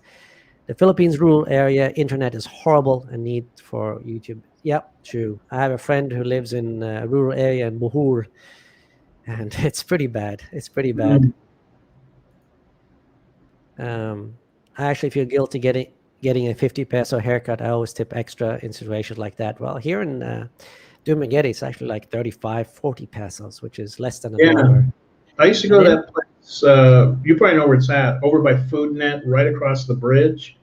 Like across the street, I know there's 3 Food Nets, but it's the Food Net that's by the bridge. There's a barber shop that's just kind of open to the road, kind of. But it is a an office, whatever. But anyways, I usually get when I was in Dumaguete, I always got it there until what happened was, now my last name is Velez, which is a common name in Spain and the Philippines. Yeah. So I'm just getting my hair cut, and I start realizing the barber there, every time I show up, he like drops everything and just gives me like the red carpet treatment, and he's like, oh, come on, I'll go ahead and get you now. And, and he's talking half of the stuff I didn't understand. And it took me a while. And then I finally found out he thought I was like a former governor in the Philippines. Okay. I don't know how he got that idea other than my last name, because we talked a lot. So once I found out that he was telling people I'm the barber for the former governor of Negros or something, I stopped going there because I didn't want people thinking I was a governor and then get mad at me for something some other governor did. I was like, I don't want to be known as the former governor of anything. So I found Yeah. Stay out of politics. I went over to Kong and found a barber place there. There are lots of barbers here, and they're all pretty. I mean, it's so cheap anyway. So it's like even if you get a bad haircut, you go to another one, it corrects it for you for another Yeah. dollar. It's a big deal. David C says, "I always leave a tip for good service. It's always about the attitude of the server. Yes, in Japan, giving a tip is an insult. Okay, so don't if you're in Japan, don't give a tip, I guess." Capran says, "Do you think if Filipinas could earn high Western salaries in the Philippines, they would still be interested in older foreigners?" That's an actually interesting question, and I'll give my take on it. Okay, I'll give my take on it. Well, I think if you look at what happens in the West, and I think that's what you got to look at, right? Western women that are making good money, for example, a nurse, who do they date? They don't date somebody who works at Walmart. They don't date somebody who's making $10, $11, $12. They always date across or above. So I think the more a woman earns, the more she wants to date someone of higher value. And if that guy is older, she's more than willing to date that guy as long as he brings value to her life.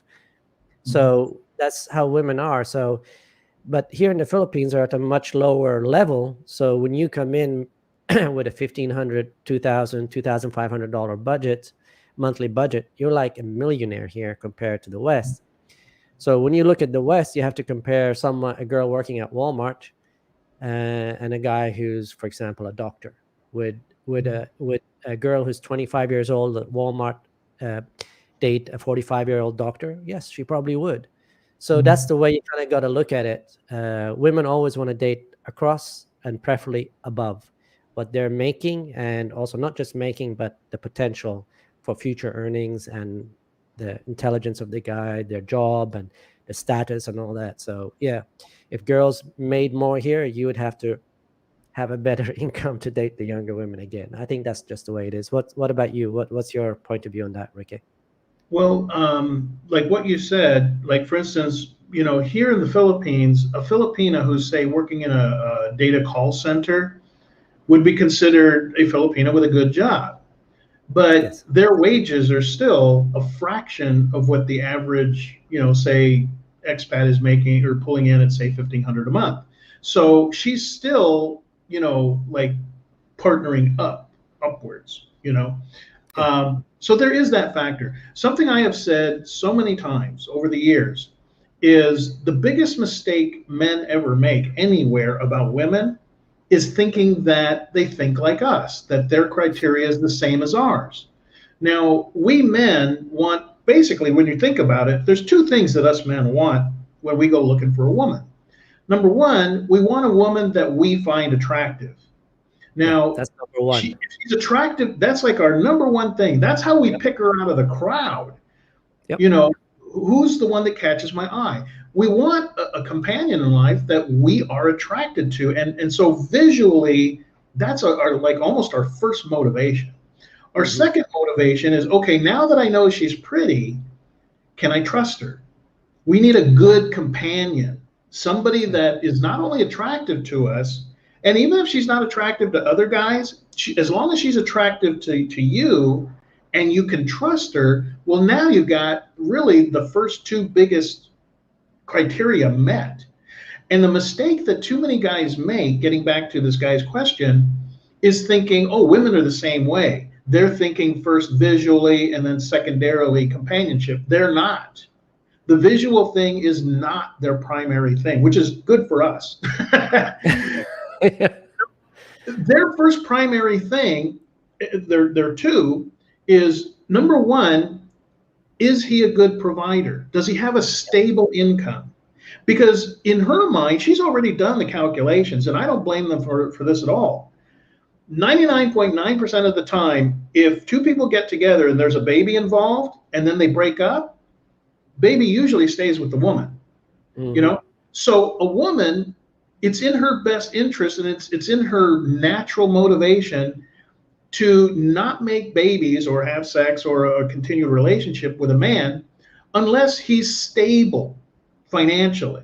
Because otherwise, her internal instinct is, are my babies going to eat? Is this guy going to provide and put food on? He doesn't have to be rich. That's a whole other thing, the gold digger thing. But he doesn't have to be rich. He just has to provide. And the second thing is similar to our companionship criteria, but it's a little different. It's not just that he's a good companion. It's, is he going to cheat on me? So Filipinas, I have asked so many of them, why are you with me when you could be with some young, muscular Filipino guy? Yeah. And he was handsome and all this stuff. And they tell me, well, number one, look, the outward is not important. That's the consistent thing I keep getting from them. And they say, well, a lot of them, the younger guys, they're not serious. They're not looking for marriage. They're cheaters. And so getting back to the thing with the salaries and all that, and would a woman in the Philippines who's making more money still choose an older expat? I can tell you firsthand, the very reason I even moved to the Philippines was because I met a Filipina in California. Some of you already know what I'm going to say about this. And I thought she was a waitress because that's where I met her, in a restaurant. Turns out it was her sister's restaurant. She was just helping out. So I wanted to go out with her. I ate at the restaurant for 5 weeks until she went out with me. And then we started this relationship for 2 years before I moved to the Philippines. And this was in California.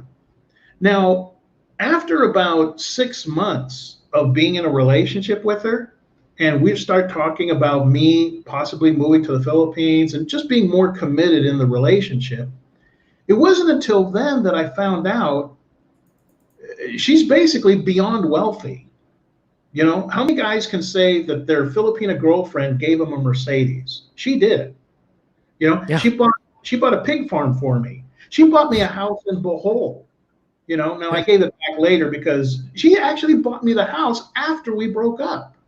After I had moved to the Philippines. So she has plenty of money. There's an area here in Cebu called the Beverly Hills area. It's very exclusive, big, probably the nicest homes in Cebu. She owns three of them on one street. We're talking 4-story homes, okay? Wow. Plus 7 other, and here's the kicker. This is not her expat husband's money. He only made like $1,100 Social Security a month. She earned all this herself, flipping homes, okay? She flipped homes for 14 years, and yet, with all this money, she chose me, okay? Yeah. And I asked her the same thing. You could have, you know people on the city council, everybody in Cebu. You could be with all these, upper echelon guys in government here in Cebu. Why are you with me? I'm just a guy from California, Yeah. And her answer was, I believe I can trust you. And so she'd already been married for like 14 years to an expat who literally, as soon as their kid was born, the first year that they were married, he made no bones about it. I'm going to the mall, and he's going to take a girl to a hotel, and he's going to come back, and he expects dinner. I mean, he would answer the phone from girlfriends, or girls, at the dinner table, saying, yeah, I'll send the money. Yeah, I'll buy you a phone. Just, I'm eating right now. He cheated on her openly for 14 years. So she wasn't looking for a guy with money. She was looking for a guy that she could trust. So getting back to this guy's comment, yes, women, especially Filipinas, their criteria is they want a guy that's financially stable, responsible, and a guy they can trust who's not going to cheat on them. It's not about looks, and it's not even all about the age. It's really not. And that's a hard thing for men to comprehend, because we look at an older guy and we say, I don't find that attractive at all. Well, women are not looking at us the way we look at them. I know that went kind of long, but one of the things I look for in a girl, at least, is attitude to life. To me, is very important. If just a pretty girl and date for a few weeks, a few months is fine, but for a long-term relationship, to me, attitude to life is the most important. What's her attitude on education? What's her attitude about working? What's her attitude about giving to the relationship? Because I think both me and you have been in multiple relationships here in the Philippines and in the West. And I can tell you some horror stories about girls I dated in the West. It's all about me, me, me, take, take, take. There's no give, so I basically had enough of that. I mean, if you're not going to give me anything, I'd rather be alone, and by give, I don't mean cash or anything, but I mean, like, you got to give something back in the relationship. I'm just, if I just, so attitude is one of the most important thing. And that entails with social media. If a girl has thousands of followers in social media and she's on her phone all the time, typically her character will, I'm saying typically, not always, but typically her character probably is not all there because she's into the outward and not in the inward. So she doesn't build her own character. So to me, attitude is big key. Yeah. This guy says, would you join? Join what? I think he's talking about Elon Musk thing. Oh. Here he says it again. Would you join Elon Musk to Mars if given the opportunity?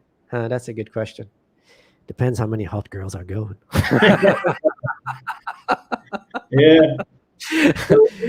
Seriously, I think if you're in your 20s, 30s, and you got an opportunity like that, I mean, you'd be setting a pace in world exploration like Columbus, or, you'd be like one of the most known people in history. I think, yeah, I would join.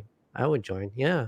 Even now, if they ask me, hey, Paul, we need you on Mars, I'd be like, hey, Mia, you want to go to Mars?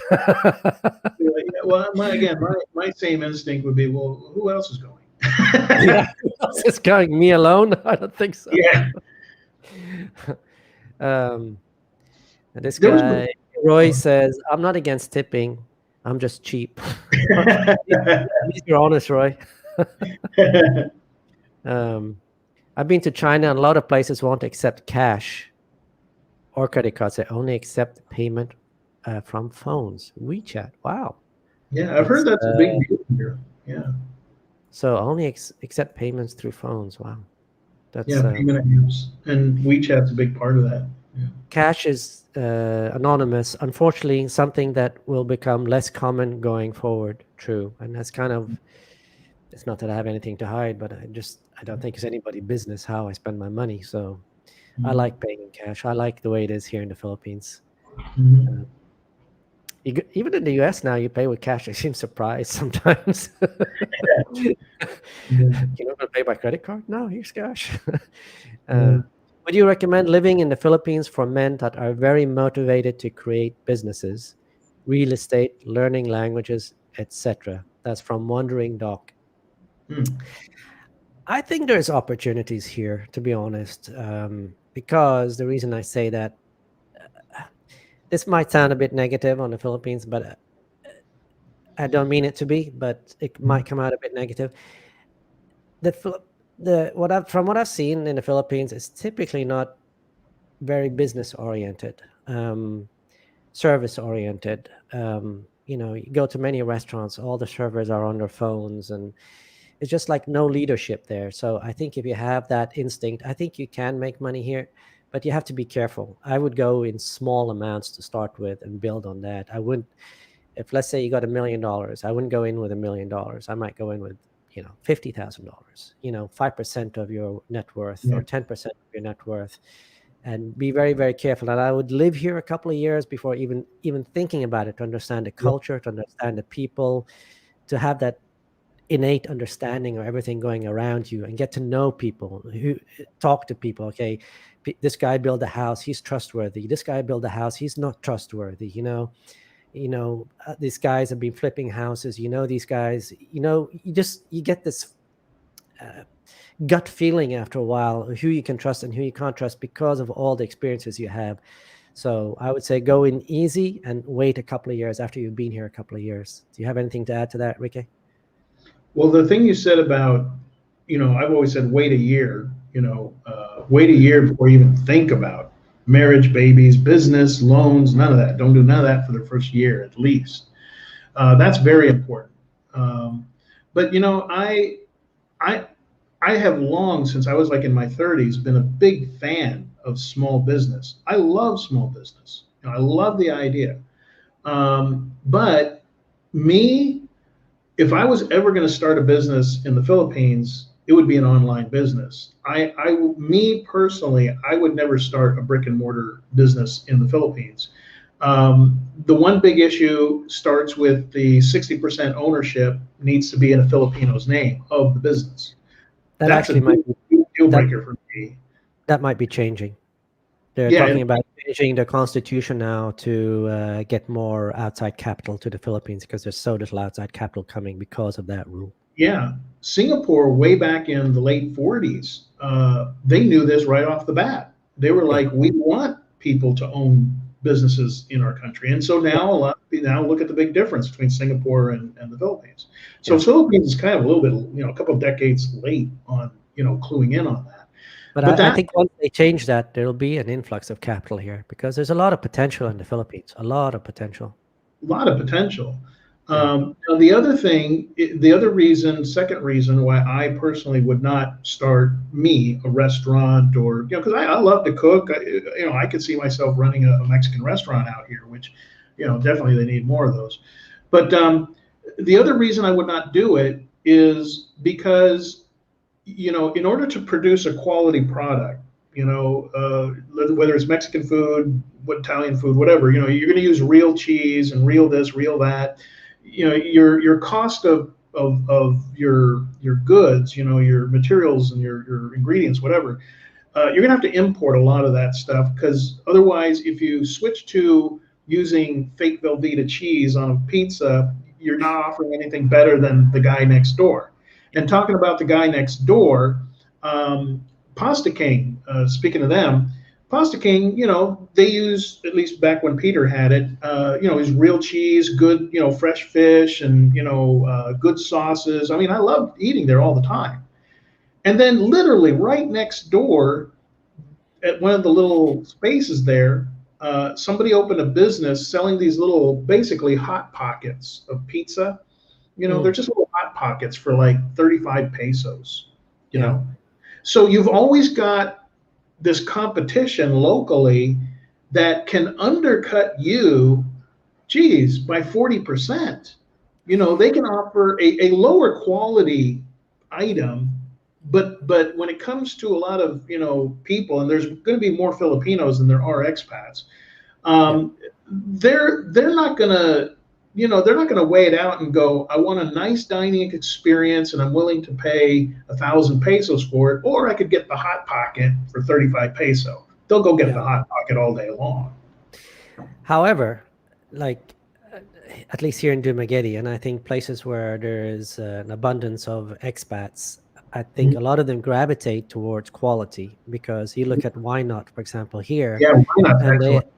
they have quality. That's their whole thing, and their prices are much higher, but it's always full of people, always full of expats, because they Yeah, they make it up on appreciate volume. the quality. Sans Rival is a bit cheaper, but they also have quality food. So, there are. I think you can. I think you have to differentiate yourself. If you're just going to try to make things cheap, well, there's 1,000 other restaurants. I think quality is the way to go here. If you're in a place where there is some more higher income places, Yeah, for the example, Cebu demographic. City, Yeah. Tagbilaran, Dumaguete, where there are Filipinos with money too, and they appreciate quality over cheapness. I mean, I look at Sans Rival, there's full of Filipinos there. So, Yeah. the Yeah, question to you, it comes down to everybody's own, pros and cons. Me personally, I would see my other reason, I'll just end on this, is the amount of time you have to put into it. Me personally, yeah. I'm at a stage in my life where I have a lot of things I want to do that I put off in life. I don't want to be chained to running my business 7 days a week. Well, I've thought in the next 2-3 years I want to travel, and then after that I might actually. I love coffee, and I'm thinking of opening a coffee shop one day. So we'll see. But this is to you, Ricky. What are your impressions of Bohol? Would you ever consider moving back there? Is it a location? It's a location we are considering moving to. Well, actually, V and I, we've talked about, because we plan to tour more of the Philippines. There's so much of the Philippines she's never seen. Hmm. And so Bohol is on our itinerary. Um, when I think about the future, because at some point I will settle down, Bohol is on my list of places I would settle down in. I lived there for about 10 months, almost a year. I lived some of it on Panglao, and I still live some of it in the province out in Libertad, there outside of Tagbilaran. I love Bohol. I do. I really love it. I love the greenery. I love the many beaches that are available. But Fresh it's like air, no pollution. fresh air. I mean, I love Bohol. I Yeah. highly recommend it. I, I I've like it. thought about Bohur because to me, Bohur is a viable option. The reason I say that is because you're only 2 hours from Cebu City.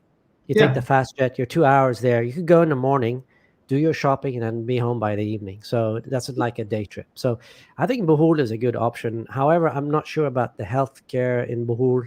So if you're an older type and maybe have had heart issues or need to be close to a place that has good healthcare, I don't know. I don't know if Bohol has that or not. I mean, Tagbilaran is a big city, but I'm not sure about their healthcare system. I would probably say Dumaguete is probably better if I was going to guess. Cebu is Mhm. obviously much better. So that's things you have to take into consideration. If Mhm. you're how old you are and you know things like that. Yeah. But, let's see. Wandering Dog says, not wanting to tip is a rationalization for being a cheapskate. However, I do not tip in Japan because that specifically is insulting in their culture. Yeah. And it's just Uh, not expected in Vietnam. They just did you, even though it's not expected, did you keep tipping in Vietnam, or did you, like that time they ran after you, decide, oh, I'm not tipping anymore? if it was a restaurant I really didn't go to very often, I just respected the fact that they didn't want to tip. Now, there was this place, it was like 3 blocks down the road, and we used to go there all the time. We called it the Hot Girl Cafe because it just, every waitress there was just gorgeous. Hot. And we would go there like 5, 6 in the evening, 3 or 4 of us, and we'd just sit around. We'd be there for like 2 hours. The owner knew us, her and her husband, they knew us every time we came in, and the waitresses all knew us. So because there was that familiarity, not all the time, but we would sometimes leave a tip, and Yeah. they understood uh, just sort of where we were coming from with it, because everywhere else, no, just they didn't expect a tip, so we didn't tip. But because we went there a lot, then we would tip every so often. What camera are you using? Oh, Shuri case is asking. it's the Logitech. It's one of the Logitech cams. I wish I could. I think I want to say it's something like the 1192, something like that. I can't remember the model number, but it's kind of I have the Logitech C920. C922, something like Oh, that. you have Yeah. the 22. I have the 920. I The bought mine only in difference, 2017. it's actually the identical camera. The only Okay. reason the between the 920 and the 922 is the 922 comes with a little tripod. That's how they know which package has the tripod. Oh, But it's the same um, camera, same camera. So oh, we're I didn't know using, that. yeah, Yeah, yeah. So it's a good camera. I like it. Yeah. I think when I bought it, I paid 50 to $100 Yeah, for it. yeah. I mean, So I've been a long time fan. My favorite mouse I've used for years has been Logitech. So when I yeah, me too. decided to get a webcam, I got a Logitech. Yeah, got really good reviews. That's how I buy most of my stuff. I read reviews. So, Yeah. uh, Paul, you suggested on one of your recent videos that an expat should date the girl for at least a year before you move in together. Did you and Mia date for a year first?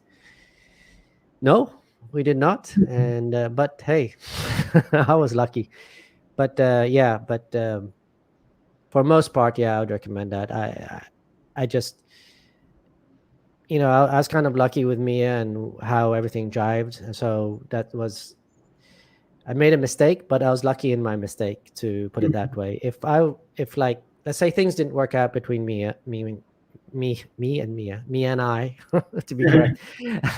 If things didn't work out between us and I was dating again, I would not move anybody in for a year. Yeah, for sure. That's something that's a set rule I would follow, and You just, because the character of that person tends to come out more when you live with them. They can't hide. When you're dating, you're always trying to represent yourself. We as men and women try always to represent the best parts of ourselves, and I think subconsciously we hide stuff, not necessarily consciously, but subconsciously we do it.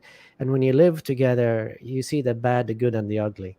Mhm. So once you live together, and then once you live together, if things aren't going well, it's not like in the States. Here in the US, here in the Philippines, it's kind of hard to move somebody out, because especially if what are they going to go to? Now they're used to a certain lifestyle, and they're used to things. It's not like in the States. You can't just say, you know what, you need to get your own apartment. She's got a job, she's got enough money to have her own apartment, and so on and so on. So yeah, I'd be very, very careful if I was to redo it. Now, I was lucky, but don't depend on luck. Yeah. So I'm not that it was a mistake, but when you've lived here for a while, you start realizing certain things, and you start hearing about horror stories about other people. Yeah. I know one guy who moved this girl with him, and she was a fucking psycho. So, and the psychoness didn't come out till after she moved in. There were certain red flags, but he decided to kind of not look at those. And when you're kind of in beginning, when you're in love and attracted person, you don't see the negatives. Even though you see the negatives, you decide to not take them into account. So Yeah. sorry, that went kind of long. Southeast Asia elders are respected and honored. In the state, they are ignored and seen as a burden. Yeah, it's true. Elders here, they're very respectable of older people here. That's a thing here in the Philippines. And that's a factor that, we were talking earlier about why would a younger Filipino or a Filipino with a good job, want to pair up with an older expat.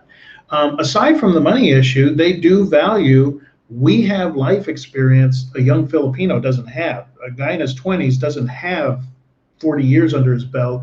We've been through this rodeo 50 different times, 50 different ways.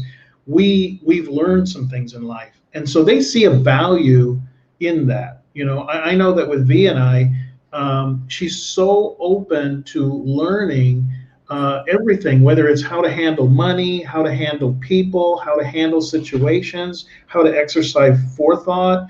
I mean, when I share these things with her, her response is, what is it she says? She says, now I know. She appreciates learning from my experiences and my mistakes from the past. It's funny that you say that, because Mia says the same thing to me. She says, I learned so much from you. And I think about it, and it's really a good point. It's not that I'm extra intelligent or anything, but I have had this life experience. I've done a lot of mistakes in my life. So I tried to make sure she doesn't make those mistakes. Like, I had one commenter on one of my videos and said, why do you keep pushing Mia and all that? Because I want her to be the best she can be. Because I realized in my life, if I had had a mentor in my life, I would have been so much further than I actually got in life. And I didn't do bad, but I could have been even better, if somebody was there to push me. But there was no one there to push me. There was no one there to mentor me. I did it all on my own. And I realized that is something they gain out of that relationship as well. It's not just a financial, a better lifestyle, but it's also a different way of thinking. It's a way that they mature much faster, and I think they get ahead in life by that way of thinking that maybe is not typical here, and they don't sit on their smartphones all day chatting to 10,000 different people. They're actually developing their character. Yeah, so in that regard, Filipinos are actually very wise to say, okay, I could be with an immature guy, or I could be with a mature guy. The mature guy I can learn from. I think that's really a smart, thing on their part. Well, maybe not all mature guys. There are some mature guys you don't learn anything from. They just want to go and drink and have a good time. And, because V and others have said, well, older guys are less likely to cheat on you. I go, no. I know that's your perception, but no. Older guys, they can be as much a cheater as any young guy. But see, their perception is, Well, they're older, more mature, and it's kind of interesting that I have noticed that many Filipinas will actually gravitate towards an expat who is either really heavy set or has a handicap or whatever, because number one, they see I can bring something to the table. He needs me to take care of him, kind of a thing. Yeah. So Yeah. they feel useful in the relationship, you know. Yeah. But the other thing is, and I know this just sounds wacky, but it's just the truth, is in their mind, it's like, well, less Filipinas are going to try to steal him from me. You know, Yeah. if I'm True. with the really handsome expat, well, then their anxiety about, well, I got to keep an eye on the other Filipinas because they're going to try and steal him is a little higher. But if it's Yeah. a guy who is dragging an oxygen tank or missing an arm or whatever, actually there's Filipinos who like they want someone to take care of and a guy that the other Filipinas aren't going to try to steal from her. Yeah. I'll just read this comment real quick. David says, women also date older men due to their maturity and life experience, as we were talking about, as well as the financial security. Correct. That usually goes with older men, unless they have ex-wives. Then he may be poorer than the young guy. Yeah, Especially if you're from California. yeah. You're there, pay alimony the rest of your life if you be together more than 10 years. It's crazy. Yeah. Yeah. So let's see what Scott says here. Hope the government of the former Ferdinand Marcos back on again. Okay. I have an ex-girlfriend who is paying since 2017 a fill woman something like 80,000 fills per month until the end of 2035. Wow, like in a divorce settlement or something, I guess. Yeah. She had a kid with him, so he thought he set up an annuity that pays her every month till 2035. He has to this day no idea if it's his kid or not. Oh, Wow. that's yeah. It's funny that what Scott is saying, there actually have been randomized testing of women that go to a hospital and their men and all that, and it shows up that like 10 to 30% of all kids don't belong to the man who the woman says is the father. Wow. So yeah, I think if you make a girl pregnant here, whether you trust her or not, take a DNA test. And she starts screaming about a DNA, she doesn't want to do a DNA test, that's a big red flag right there. Yeah. Because that's such an important thing, that's a next 20 years, the rest of your life actually, so you got to make sure it's your kid. I would have told him, but he has a major history of beating women, so it looks good on him. Oh well, I don't feel sad for him then. Yeah. Did he move her to the west? Okay. I don't think Philippines had really enforceable alimony laws. No, they don't. But as a man, I don't know. If you make a girl pregnant, you need to take care of that child. I mean, make sure it's yours, but it's your child. You take care of him. Due to the lack of economic opportunities in Philippines, educated and highly employable Filipinos opt to work overseas, OFWs. The remainder struggle to raise a family and become vulnerable. Yep, true. Scott says, no, they don't. No, they don't outside the country, but he worries about his reputation. He's talking about the same guy. Stopped talking to him in 2018, okay? I lost track here. I'm fortunate to be fire real estate in 1.5 year, considering where to move. Top choices are Japan, China, and Taiwan. Although I love Filipinas. Well, like a good friend of mine said, he can move to Malaysia, a really nice country, and that's what, an hour and a half by plane, and just come here and spend a month or two, then go back. I mean, if you want the infrastructure, you want the healthcare system, and you want all that, there's other ways of living in the Philippines without living here directly. I'm worried that it's too easy to get relaxed in a hot climate with easy access to romance. Yeah, that's true. I don't know. I think it depends on your personality. I mean, I look at myself. I know people here that they don't work and they do other things. But I when I first came here, I actually worked for the first 6 months, 6 to 9 months, and then after that, I started a YouTube channel. I just have to have something to do. I can't just, I mean, going to beaches is wonderful, going to resorts, doing different things, diving, free diving, swimming, all that. But you can't do that 24/7. You can't do that 365 days a week. You got to have something that engages you mentally, So, yeah, I agree. Some people can do it. I can't. Yeah, me I remember neither. in 2012 on my Cebu trip, I simped a trip with a girl to Bohur on our first date, a rare moment of mental fogginess. Um, okay, we're kind of getting off topic here with Mars and everything else. We were talking about scams and red flags. Going to Mars would be a huge mistake, a suicide mission full of danger and boredom, and no way to change your mind after you realize how barren it is. True, but it's exciting as well. You're an explorer, right? I noticed most of the Philippines YouTubers' girlfriend is from the province. Thoughts on this? Do you have any thoughts on that, Ricky? I don't know why it's maybe the majority of Philippine vloggers, maybe even just guys who are expats.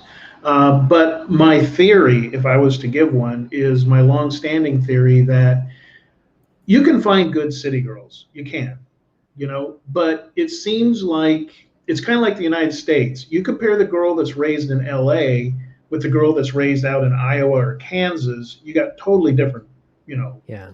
girls. And here, the girls that are, from the province and maybe move to the city, you meet them there. Those are the great ones. But, the women that were primarily raised outside the big city really didn't have materialism thrown in their face every day, Mm, So to me, and then you have more traditional parents who, like, for instance, V's family, her mom and dad have been married for like almost 30 years.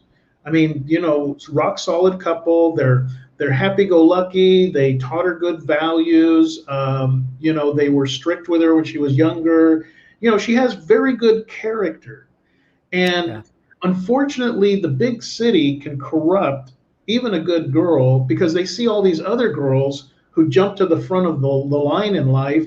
All they do is just put themselves out basically to whatever expat, and Yeah. it's the fast track, to getting the material things. Hmm.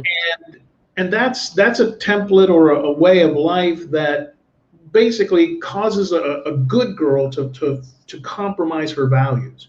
But a Yeah. girl that's in from the province, you've got guys, again, what guys are we talking about? Because there's guys who they gravitate to places like Angeles where they want basically a woman with no character. They don't want one with good character. They want one that's going to go home with them in the first 10 minutes, settle on a Mm, price and off they go.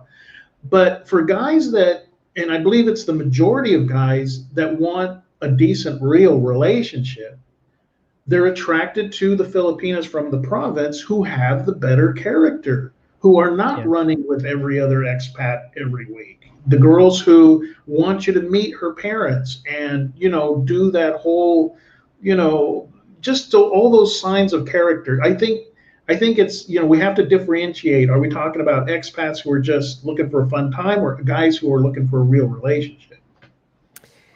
Yeah. I mean, I, I think it's really, like you say, it's about the corruption of the character because I have known people that have actually dated girls that have lived in the West and come back to the Philippines, and it's a nightmare. You know, Mm. I had this one guy tell me a story where he took a girl to a hotel, like it was a nice hotel. I mean, but not a 5-star hotel, but it was a nice, and she got pissed off because it wasn't a 5-star hotel. And at that point, he just said, "Well, if you don't like it, leave," and she left. We're I done. mean, the middle of the night, she left, and she wasn't.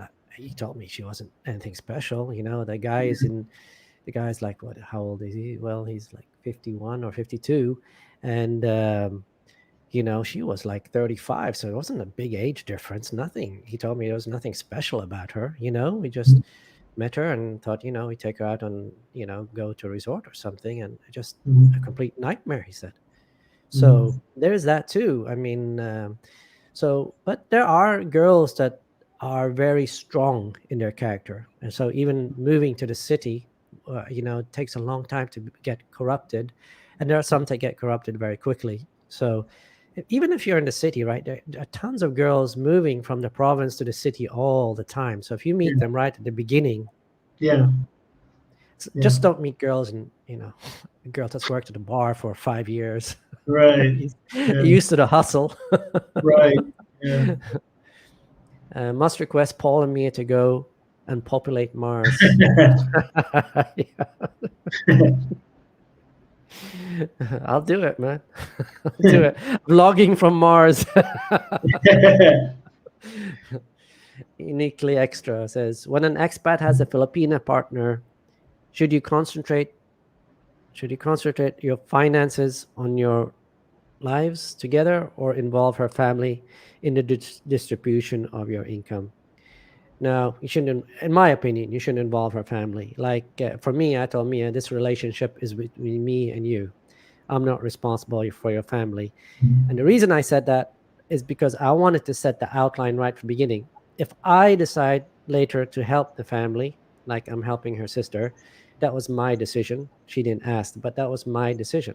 But if you go into a relationship with her telling you that you have to help my family, then I think she's in it for the wrong reasons, and maybe you're in it for the wrong reasons as well. Yeah. Any If thoughts on money's that, Ricky? involved, yeah.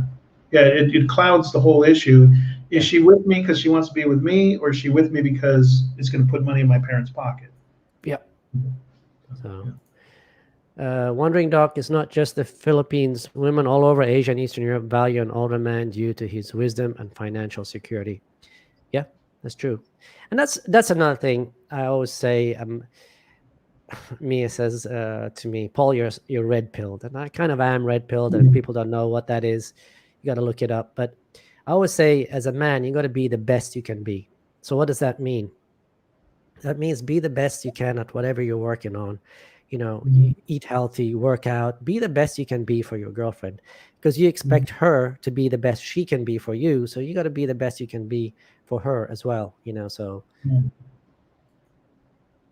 I'll never date a Chinese again. Big red flag.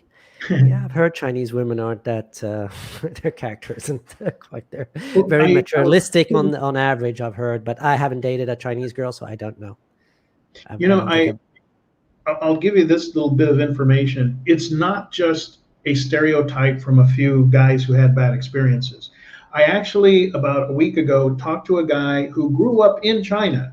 Okay, now he's out in the United States, and he's for like the last 10 years he's been in the United States and gone to college and different things. But what he was telling me is that the history behind this whole thing with Chinese women is that for years, for decades, let me get your coffee. For decades, China had this one-child policy, and so now the result of it is there's this imbalance. There's far more men than women because people wanted a son rather than a daughter. In fact, orphanages were just full of nothing but girls. So now that China is this basically combination of being a capitalist as well as communist country, you've got all these guys and very few women.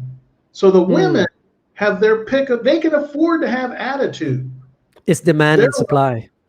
Yeah, what are you going to do for me, kind of a thing. So I am not surprised that guys have run into the high maintenance issue with Chinese women from China. Yeah. Sorry, just getting my coffee to order. Do you want sugar and milk? Yes, please. It's like, just stir the 3-in-1. But yeah, I'm not surprised that that guys have run into that and that sort of high maintenance issue with Chinese women because there's so much in demand.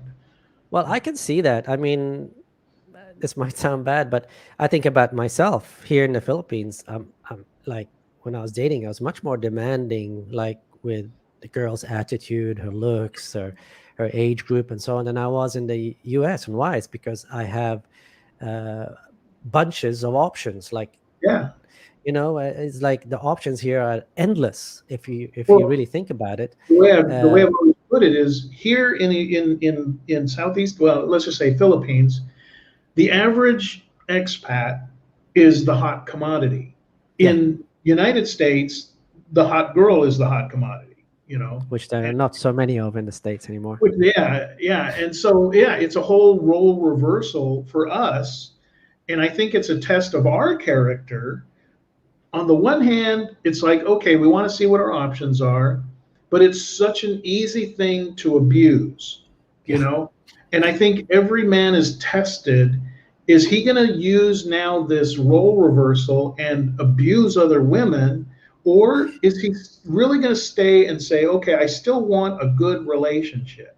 Well, I You have to know? disagree with you there a bit, okay? Mhm. Because I don't think dating many girls is abusing. They're No, no, getting no. something out of it. You're getting something out of it. It's not Oh really yeah, no, I'm not abuse. talking about number of dating. I'm saying Oh, okay. guys.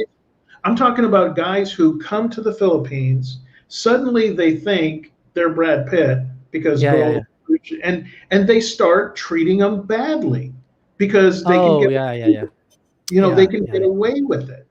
You yeah. know, to me, you need to date, many women because you're not going to just marry the first one you meet. You're going to date them, get to know them. Maybe that it doesn't Mm. work out, you move on. Dating And a bunch of women is just being social. That's just part of our and life. as you know, also Filipinos are not very confrontational. Right. So if you start shouting at them, they typically won't shout back. They'll just look down. And Mhm. I've seen that in restaurants, a white guy Mhm. shouting, and I get so mad inside. I'm like Yeah. fuming. Yeah. So it's just when you come here, behave yourself. Whether it's with women or outside, don't raise your voice, don't get mad, because if you meet that same Filipino in a dark alley one day, you're gonna get the shit beat out of you. So Yep. Yep. him and 5 friends. Yeah. So yeah. Scott Henderson says, always keep control of your money. Don't let her family in on it. You dish it out in a manageable fashion that goes for anywhere in the world. That's a very good point, Scott. That's one thing. I've seen people discuss this on comments on my YouTube video. Well, I'll be making $4,000 in my retirement, or $6,000. Don't let anybody know how much you're getting in a month. Don't let Yeah. them know how much you have in reserves. If anybody's asking, you just tell them it's none of your business. Yeah. If they continue asking, get rid of that friend or girlfriend, because she has Mhm. nothing, he or she have nothing to do with that. They don't Mhm. need to know your economy. As for example, me, I've been with her for a month and a year and a few months. She still has no idea how much I get. She still has no idea what my reserves are. She has no idea about any of that, and she's never asked. And I would literally get mad if she did ask, because it's none of her business. She knows that. So all she knows is I'm taking care of her. She's Mhm. got a nice place to live. We go on trips. That's all she needs to know. I mean, she no one needs to know how much money you make, how much money you have in reserves, because that can actually put you in danger. So Yeah. don't tell anybody, nobody. Even if you have a friend, like a good guy friend, they have nothing to do with that. Just don't tell anybody about your finances. Yeah. Yeah. I agree with that. Yeah. It's just really, it's not anybody's really any business at all. Yeah, Why do they need, exactly. why do they need this information? Yeah, You know, exactly. Why do they need this? you're writing a book. Yeah. Well, he's worth X amount of dollars, so I'll date him. Wrong type of girl. Yeah. Hey guys, on average, when dating Filipina, how many of them want to move to the West with a foreigner boyfriend? And how many want a relationship staying in the same area with their family and BF? Well, I can start with me. I typically outline when I start dating, I pretty much outline it pretty quick that I'm not moving back. Even though at one point I was thinking of moving back, but I don't want those type of girls that want you to move back so they can go back and get a green card. So Yeah. I can't really answer that question because I outlined the frame pretty quick. So maybe you can answer that, Ricky, better than I can. Well, I'm pretty much the same position. Like I said, I've always believed in being honest and upfront. any day, any girl that I even thought about getting serious with and continuing to date, I've always made it very clear I'm going to be living in Southeast Asia. I am not going ever back to the United States to live there permanent. And it filters out, it weeds out, the ones that I tell them that first, second date. If their whole interest is going to the United States, well, they fade off and lose interest. So it solves itself by Yeah. being honest, And Mm. so I have yet to have really any girlfriend who 6 months later said, when are we moving to the United States? Never happened to me because they knew up front where I stood, And so that is a good thing to do, is just be honest up front. But what I'm saying is, if, like, for example, when I first came here, I was actually planning to move back within a year because I had a non-compete and that expired in a year. So I was planning to go back to work. But the girlfriend I had at the time in the beginning, I told her I wasn't moving back, and I think that way you weed people out, Yeah. Tell that girl, whoever you're dating, you're not moving back, you're staying in the Philippines, and see that way you can see their real character, because people will pretend to be a certain way to get what they want, so just if you're coming here thinking, yeah, I'm gonna move back to the West in a year or two, you're gonna find a girl, just tell them you're not moving back. And if they decide to stay with you anyway, that's a good person. And in the end, if you say you're going back to the US or going back to Europe or wherever, they'll move with you, They will move with you. Even if they want to stay here, they'll still move with you, because even though they have family and all that, they see opportunity, they see a better lifestyle, so they will move with you. But weed out those that only want to be with you because they have a chance to move to the West. Right. From Rehman, Paul, and Ricky, if you take out the daring factor out of the equation, would you still live in the Philippines versus, let's say, other South Asian countries, or even back home in the West? Daring factor, I guess he means women. By daring. Maybe dating. Oh, dating. Is that what dating? It should be a T Yeah, instead of I'm not doing much dating with factor. that. To be honest, I'd say no. I love the Philippines. I love the people. I love the nature. But there's other countries I could get that in. I could get that in Malaysia. I could get that in Vietnam. There's many other countries with better infrastructure. The other advantage here in the Philippines is they speak English. But I love the Philippines, man. I'm not dating anymore. If I wanted to move to Malaysia in the future, I could take Mia with me and take her. But there's a lot of nice things I love the way people are here. They're so kind and humble, and there's just something about the Philippines that really attracts me. Now there are negatives here, and I've covered that in some videos, the negative parts, and that's why I give the Philippines 8 out of 10. But yeah, all in all, I'm looking at staying for, unless the oil industry really picks up and I get offered a really good job, I might go back and work for a couple of 2-3 more years. But yeah, I'm looking at staying here for a while before I head to any other country. I mean, I might go to Vietnam 6 months and Malaysia 6 months just to see how it is. But I think Philippines is a wonderful place. I mean, I have a lot of positives to say, a few negatives, but mostly positive. How about you, Ricky? I'm reminded of a forum. I forget what forum it was, but somebody asked the question. I think it was on Facebook. They said, same question as this, but the way they worded it was, would you live in the Philippines if there was no women? And that's how they wrote the question. No. So we had a field day with that. Who's going to move anywhere where it's all guys? Unless you're gay. If you're gay, that's a good thing. So we had it was so funny. It was a long thread, but we did get back to answering the question, and it was like, well, why? Again, why would you move anywhere where there wasn't? It's part of life. It's Yeah, like saying, would you move to this country if all they had was horrible food and you hated the food? No, you wouldn't. You got to have good food. I mean, like, what is it in the US now? I think it's 75 to 80% are either fat or obese of the women. And that's including, girls over 18 and up. Yeah. So if you take those under 30, over 30, I mean, you're talking about 80, 90% are either obese or fat. It's it's just freaking ridiculous. I mean, Yeah. unless you're attracted to fat and obese women, I mean, Some you just guys are. can't date in the. Yeah, some people are, or they say they are anyway, because they have no choice, right? I don't know. Right. But the way I put it to some guys, because you've got guys, I get comments from guys that they're in the States for whatever reason. Maybe they came to the Philippines one time or something, but for whatever reason, they'll watch my vlog, and maybe you've gotten some of these guys too. They know that they're never going to come back to the Philippines, whether it's because they don't have the money or whatever. I'm And just going to step away, Ricky. Just keep going. Okay. Just one. And there's guys who are very critical who will say, well, you went to the Philippines because you can't get an American woman. And my response to that is kind of twofold. Number one, I don't want the average American woman. I don't want a woman that's my age. I don't want a woman who's overweight. I don't want a woman who has feminist tendencies. I don't want an American woman. It's not that I can't get one. I dated them before when I was living in the United States. It's that I don't want a Western woman. That's the first part.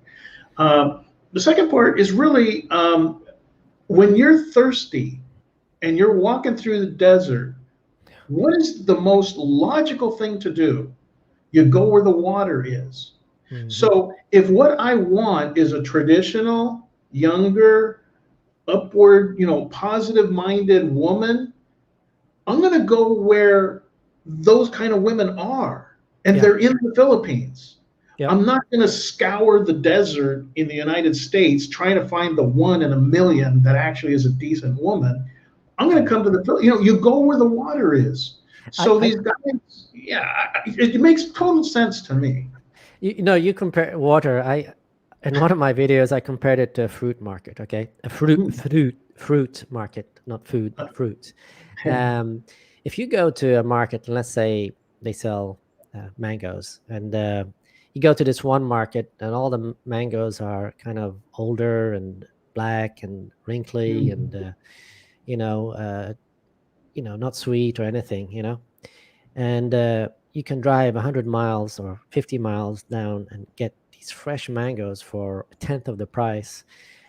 What do you choose? Right. Do you choose to stay where the mangoes are sour and horrible, or do you choose to go to the place where there's fresh fruit and the cost of living is cheap? And if you have the opportunity, let's be honest, I think most guys, if they have the opportunity, would come here. I mean, some guys, they have a job, they might not have the savings, but also I kind of I think me and you are pretty similar in that we love working. And I was an engineer, and I miss engineering. I miss working in the oil field. And so if I go back, it's just for work. It's like me, I was worried, well, if you go back, you're going to date a girl, blah, blah, blah. I'm never going to date in the US again. I'm just going to be working 24/7. I'll be working. That's going to concentrate on my job and making money. That's all I'm going to do.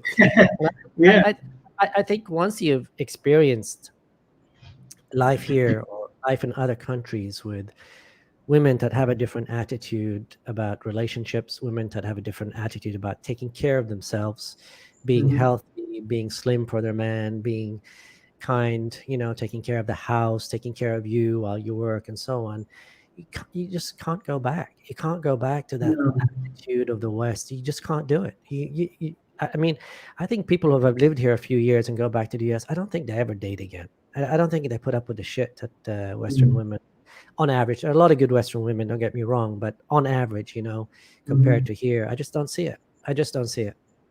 Yeah. We'll go ahead and catch the next guy here.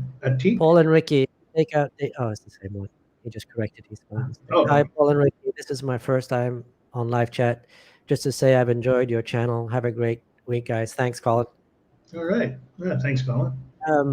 Let's go for 10, 15 more minutes, Ricky. Are you okay with that? Yeah. And then we'll, I think we've been going for over, I think 2 hours now. So the longest live cast I've ever had. Usually mine lasts about an hour, and then I get busy with other stuff. 5.5 hours is my limit, and then my buddy Mike. 5.5 hours. Yeah.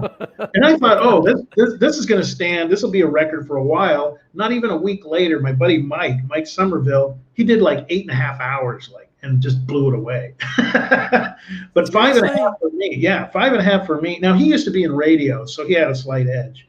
But 5.5 is my max. Yeah. Yeah, I don't.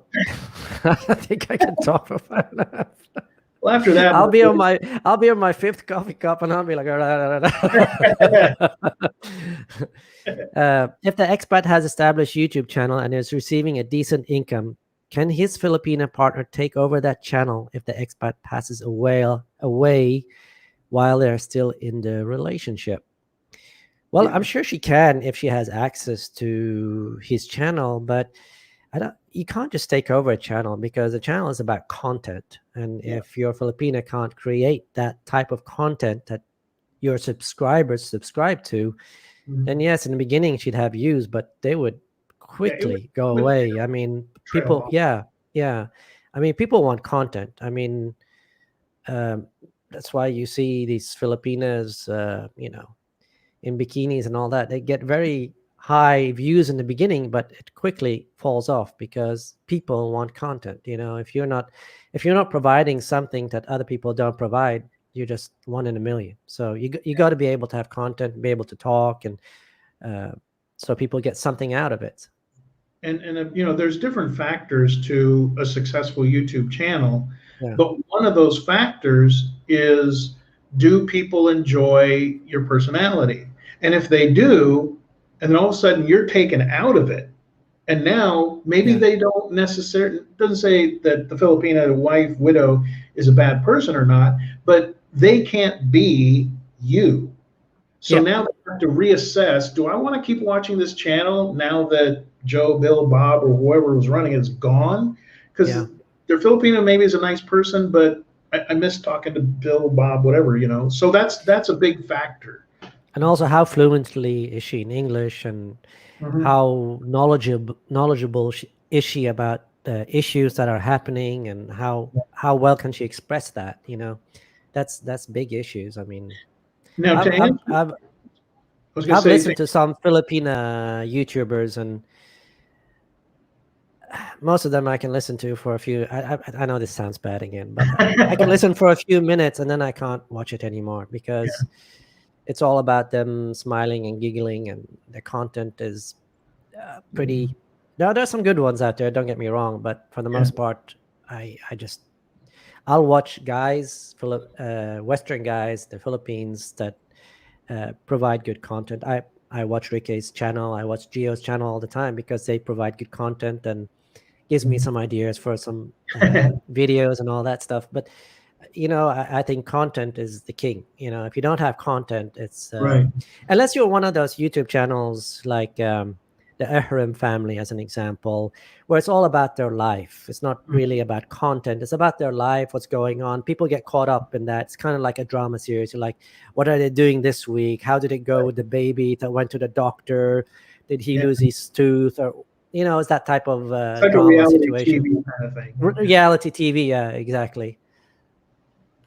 But to answer his question on a technical level, as long as she has the password to the Gmail account and the channel, she can either redirect the money into her account, or if she has access to the bank. On a technical level, yes, she could just keep the channel going. But again, it's a matter of whether it'll succeed in the future or not. That's an issue.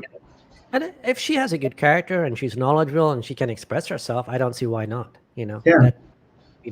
I think people would gravitate to. I mean, there's one YouTuber, Filipina P, as an example. Yeah, she's done great. Her English is good. Her content is fantastic. And you see how well she's done. You see how well. I mean, her channel just took off in months. It took off. It went from 0 subs to tens of thousands of subs in just 6 months. Because she had really good content. Yeah, and that's lacking in I would say most Filipina websites. I'm sorry to say that, just the truth, because it's not really their fault. Their English might not be good enough for them to express what they're trying to say in English. And Yeah. then Scott says, once Starlink is is fu- is fully up, we'll be able to start trading the markets big time, forex, etc. Maybe even train people in the country to help them rise up the income ladder. Yeah, I'm not into trading. I'm long-term investor. Um, I think this one's to you. Do you miss the Vietnamese iced coffee? Coffee. Actually, I only got the iced coffee maybe 10% of the time. What I loved was the hot coffee that they brew right at the table. It's a little filter that they put a little bit of condensed milk at the bottom, and then it actually percolates directly into your cup, and it's hot.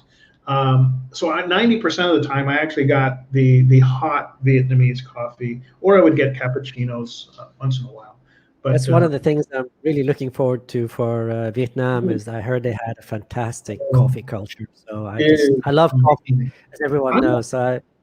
I'm not even a coffee guy, but I became one in Vietnam because it's you can just get such good coffee, and it's such a part of the culture. I found myself, it's like 5 p.m. I go find a cafe with a patio outside or sometimes indoors and just have some coffee. I would have if I woke up at like 6 in the morning, I'd again sit out at a nice little balcony and have my coffee and just start my day. And again, I'm not even a coffee guy, but I became one there in Vietnam. And they have great internet from what I've heard, and the coffee is cheap, like $1 or $2 for a coffee, right? So it's a Oh yeah. yeah, I'm excited for it now. Two places I'm really excited to visit is Vietnam and Malaysia. Those are the two. Malaysia because of the food, Vietnam because of the coffee shop, and of course all the culture and everything. So it's gonna be. I'm so excited for this lockdowns to be over so we can start traveling Yeah. again, man. This is gonna be. You don't really appreciate what you don't have till you don't have it anymore. Yeah. Yeah. Isn't there like a song by Poison or something? Don't know what you got till it's gone, something like Yeah. that. Let's see. Shia Evan says, always great to hear your ideas and opinions, Ricky.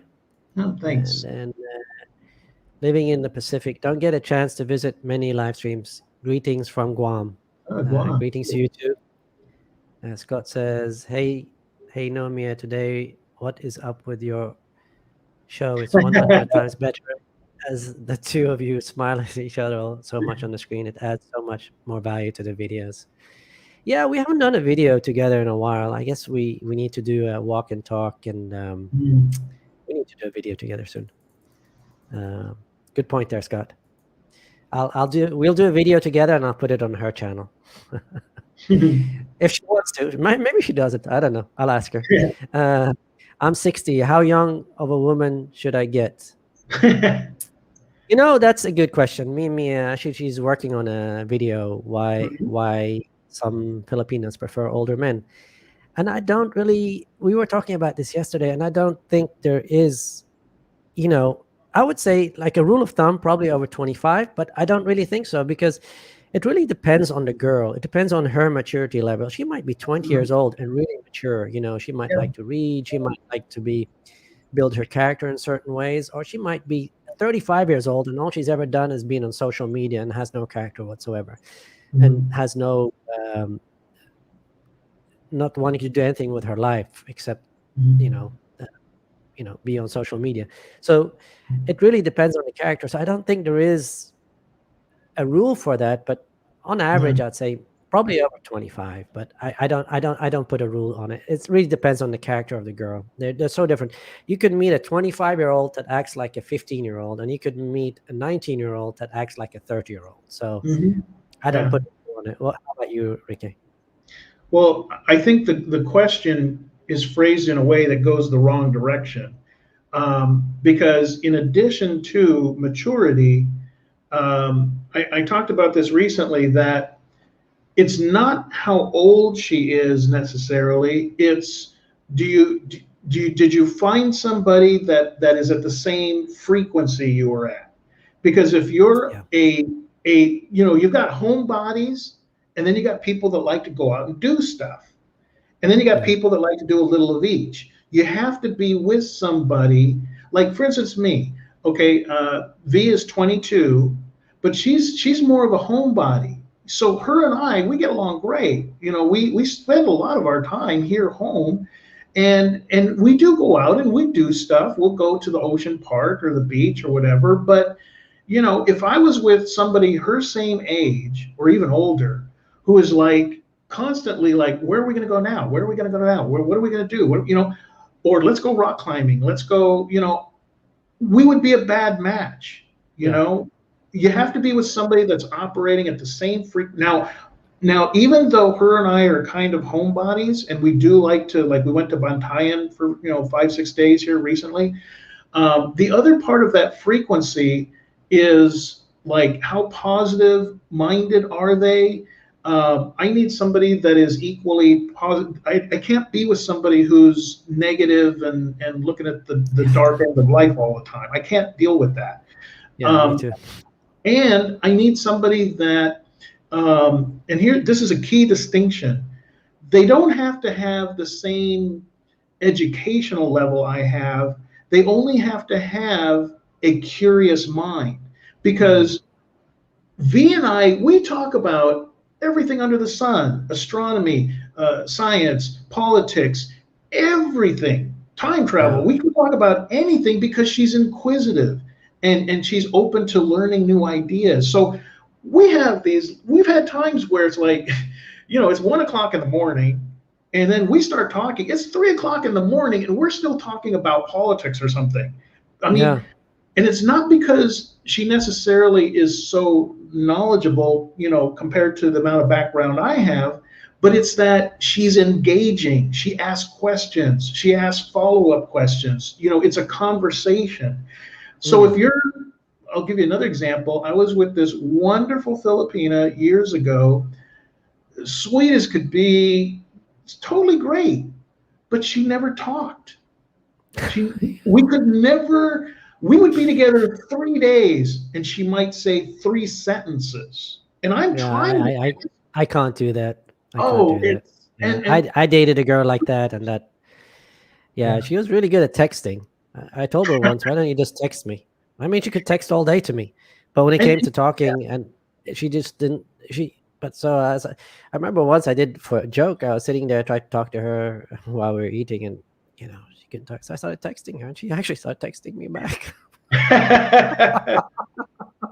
I'm like, well, okay. this one that I mean, I'm a talker. I'm a bit like you, not so yeah, much as you, but I'm a talker, and I like to talk. And it's one thing I do enjoy with me as well. She's engaging as well. So I think for me, and it sounds like for you, that's very important. But for some guys, maybe not that important. So it all yeah, depends on you. oh yeah, What type of person you're looking for, and the spectrum of girls here are so wide and so varied. So that's one yeah. of the reasons I say, when you come here, take it slow and date a lot of girls before Hmm. deciding on, if that's what you want, a long-term relationship, Yeah, before deciding along.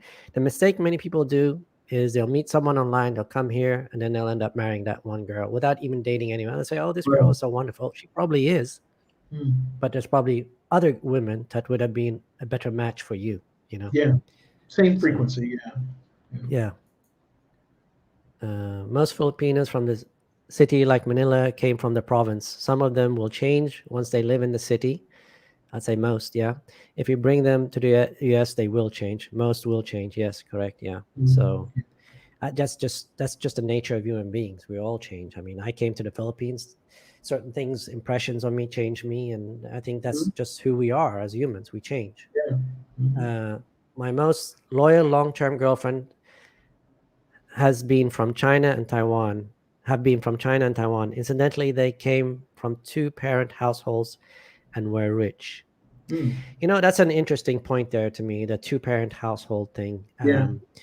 One of the things you see that's happening in the US, and a lot of, I don't want to bash single mothers or anything, but a lot of children from single parent homes end up in prison. I mean, I think it's like 80 or 90% of the prison population are from single parent homes. Mm. So there's a lot of negatives that in society that leads in society from single parent homes, because I believe, I'm a big believer that kids need a mother and a father. They get certain things from a mother, they get certain things from a father, and I think Yeah. that's the best way. And I think if you meet a girl, I'm not necessarily saying this, but that if she's a bad girl, but chances of a girl being a good girl coming from a mother and a father, or a dual family, if you want to call it that, a family that's wholesome, for a lack of other words, um, I, her being a good girl is much higher than someone coming from a single mother home. So, because they've also seen, if it's a girl, they've seen their single mother date multiple partners, maybe being married several times. And Yeah. so subconsciously they have that in them, I think. So, Now there's a minority, because like what you're talking about is the majority. They have no yeah. example of what they're even looking for. See, with Yeah. V, she looks at her parents and says, "I want that. I Yeah. want I want a long relationship, my forever relationship type thing." And now here's the minority of Filipinas that are harder to find, but they are out there. I know, because I'm thinking of this one. She basically grew up an orphan.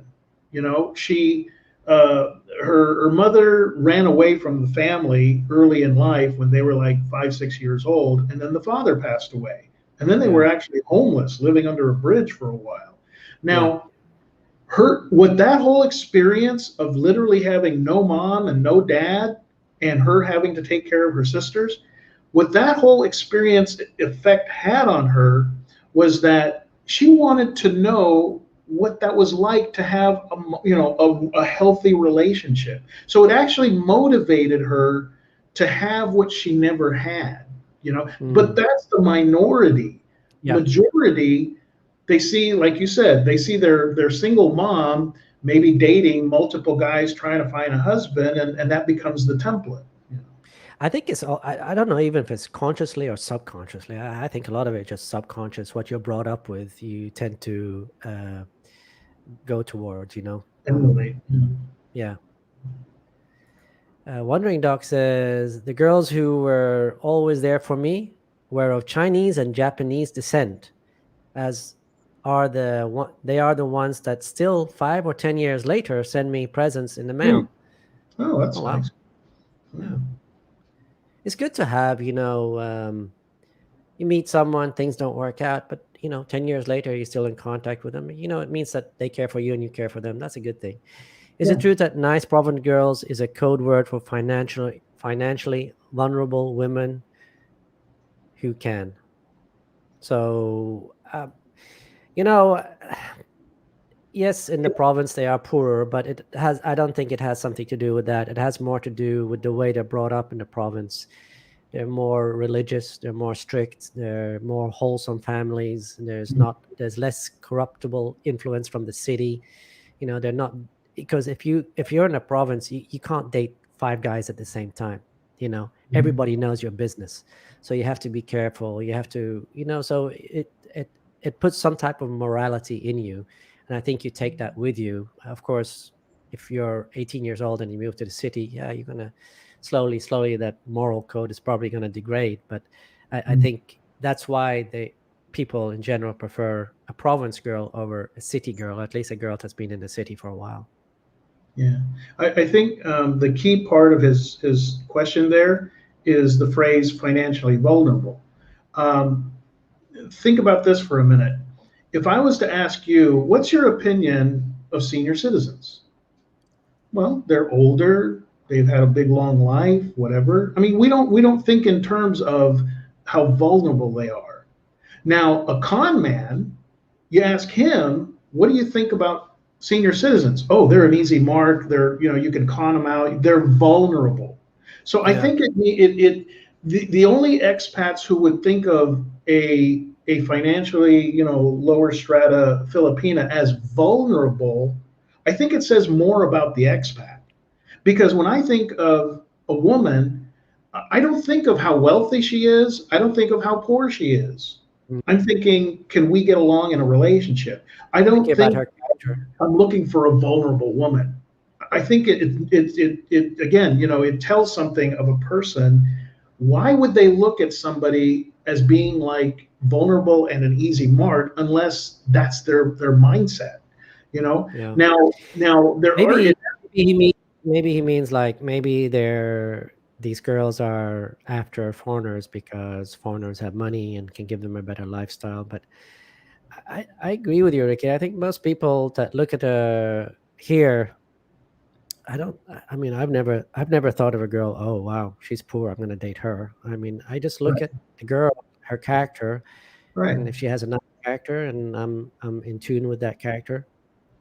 I mean, Yeah, like for example, me how it in the goes. beginning, when we Yeah. started dating, I didn't want a girlfriend, but her Mhm. character was so nice, the way she was, and the way she laughed, and I mean, she was so positive about life, and it's just like, wow, she's so Mhm. different than other girls I've met, you know. So Yeah. it's about that. I mean, Mhm. it's on at least on our side. Um, Maybe Yeah. you're implying these girls are just dating foreigners for money. They're No, dating again, foreigners. I They want a don't. better lifestyle. I would say yes, probably. But they don't just want a better lifestyle. They want the maturity. They want the life experience. Look, everybody in a relationship is getting something out of it. You know, Mhm. this term, oh, eh, this people in a relationship are always getting something out of it. If Yeah. you're in a relationship and you're not getting something out of it, either mentally or physically or something, that relationship is going to end. Both parties have to be getting something out of that relationship to make that relationship sustainable. It's Mhm. either it could be a whole bunch of things, from the physical to the mental and so on. So it's Yeah. And that's normal. That's and getting back to this thing, it's a huge assumption to say that if a Filipina is poor, she's going to just take whatever rich expat comes along. I yeah, happen to know a Filipina. I won't say who she is, but I know this Filipina who dated this guy. Now she came from the province, good mm, woman. Again, and it would be in her advantage to hook up with a wealthy expat. Now it was so funny because we ended up meeting after she went on a date with this guy. And it's just the kind of relationship we have. We talk about her dates and whatever. yeah, friend. So this was a couple of years ago, but anyways, so we get together and we're talking about this guy she went out with, and the guy owns a resort. Okay, so they're sitting there having their first date, and of course the guy is playing that hand. He's like, I own a resort. No, here's some pictures of my resort. You know, Yeah, why don't you come to my resort? Because you're just such a special girl, and I really, I want you to come to my resort and spend a few days. Now, instead of getting all big-eyed and gaga and like, oh my gosh, and so impressed, it was so funny because what she told him was, how many other girls? You said you've been single for 10 years in the Philippines. How many other how girls is did that you take to possible? your resort? If you're looking for a serious relationship, then how come all these girls you take to your resort? You don't you're now asking me. She goes, I'm supposed to believe I'm so special that I'm gonna just go to your resort? And she never dated the guy again. So just because a Filipina could marry up doesn't mean she's going to be so vulnerable. I mean, that's the difference with a woman of character. Yeah, She's not swayed with the monetary BS. She's not swayed by it. She will drop it, you yeah. know. So let's see. It goes to show there are good and bad apples everywhere. Yep, Yeah, true. yeah, But it depends. Like a lot more good apples here than yeah. over there. Oh yeah. If you know what I mean. Back to the mango analogy Yeah. there. Or in my case, mangoes. Yeah. The women that have the biggest attitude and make for the worst girlfriends are Korean. Hmm. I spent 6 years in Hawaii, so I have quite a bit of experience dating women from many different Asian countries. Wow. Hmm. Well, that's good to know. I've never dated a Korean woman. I don't think I've ever Me known it. neither. So I can't really comment. I also currently live and work in Korea. Well, bad for you, buddy. Come on over to the Philippines, man. Yeah, good looking. How about you live in Korea and you hate Korean women? That's funny. When are either of you going to get married? Well, Paul She and I says really never. Well, I can just talk. I'll talk about me. I've made it abundantly clear on all my videos that I am not getting married because I don't believe in marriage. And I have told Mia that I don't believe in marriage. The only way I would get married is if I was moving back to the West. And I need it because the government basically imposes on you to get married to bring the girl with you. So that's the only time I would get married. But I don't believe in marriage. And I can go into the reasons why I don't believe in marriage, but I won't because that's not what this live cast is about. But how about you, Ricky? Well, actually, I talked about this in a recent live stream, but I'll reiterate it again. Is just that V and I, we haven't ruled out marriage. I have not told her I will never get married, but we also have both agreed she's not in any hurry, I'm not in any hurry, and because we want to really be sure before we make that step, we want to give a few years for her to really mull over her decision that she doesn't want to have kids, because now she says she's firm in her decision, and I'm willing to believe her. But I'm also open enough to the idea that maybe she'll change her mind. So it would not be a smart idea for us to get married, even though we've been together a year. It would not be smart for us to get married now and then have that kind of change happen down the road.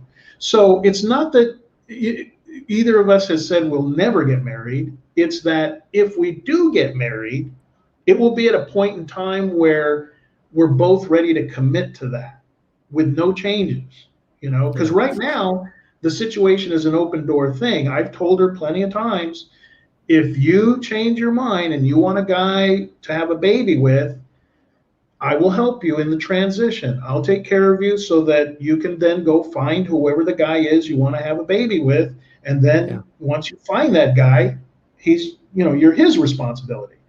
But she's not with me because it's a choice between our lifestyle and going back to the old thing. She can choose to leave me knowing I will take care of her. And I did this before with my previous girlfriend, so it's not like it's empty promises. I did this, supported my last girlfriend for a year after we broke up. Her apartment, her electric, her helping her family, everything. And so she knows that, we're both of us, we're not in any hurry to get married. I haven't ruled it out, but there's no plans immediately to get married. That's actually a good segue into the scammers and red flags. I would say that's an absolutely red flag. If you meet a girl and within the first 2 months she's trying to pressure you, within the first 6 months she's trying to pressure you to get married, that's a red flag.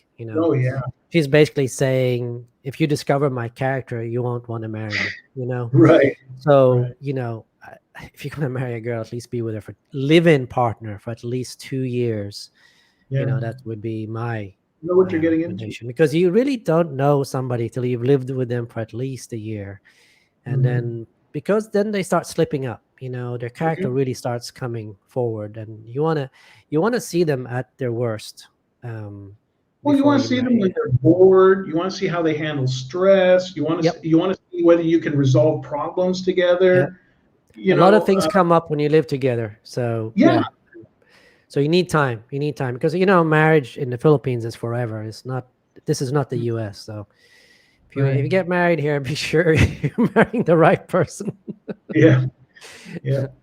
Me, I don't want to get married, and that's because of several reasons, and I go into that in the video, so I won't get into that now. But I have my reasons. It doesn't mean I don't want to spend the rest of my life with a girl, but it means I just don't believe in the institution of marriage.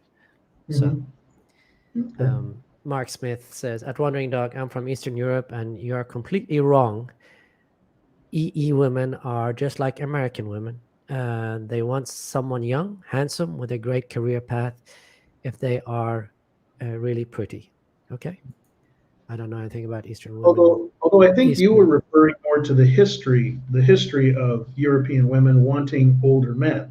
I think that was more your point. Because if you look at Italy and other places, historically, it was usually a younger woman with an older man.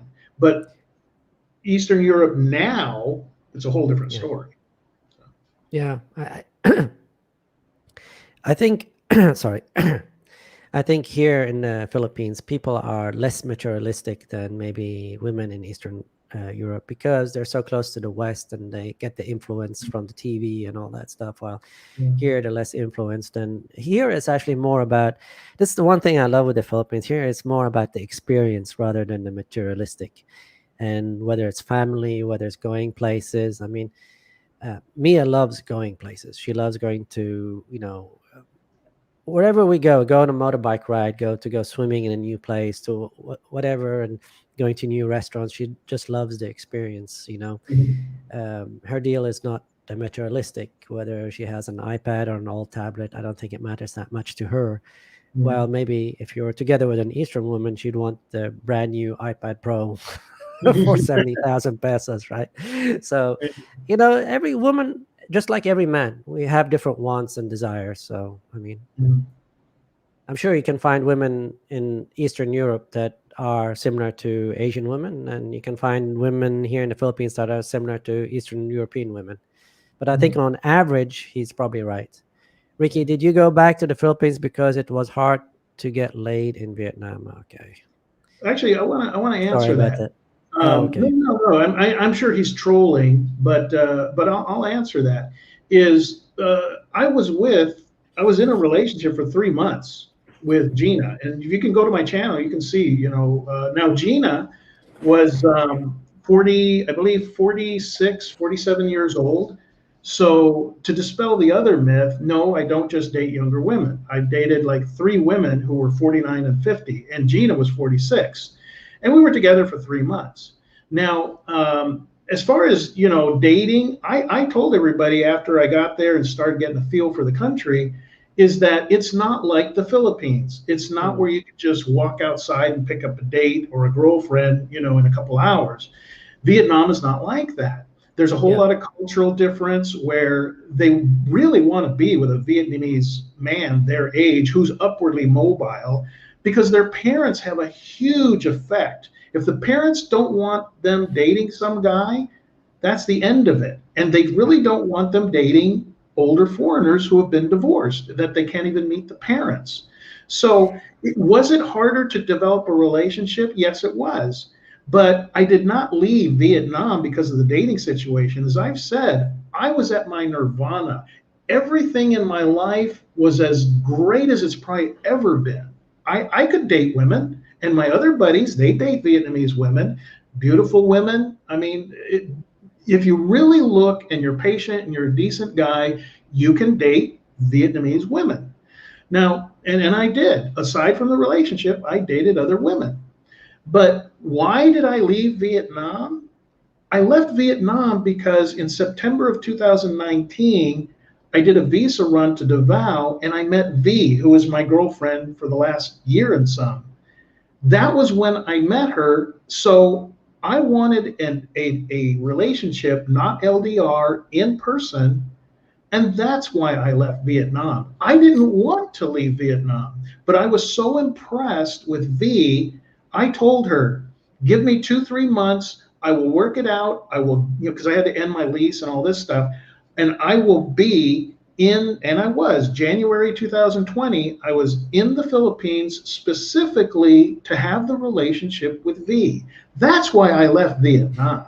So this troll-minded little nonsense, just I know. give it up. Give it up. I wait a second here.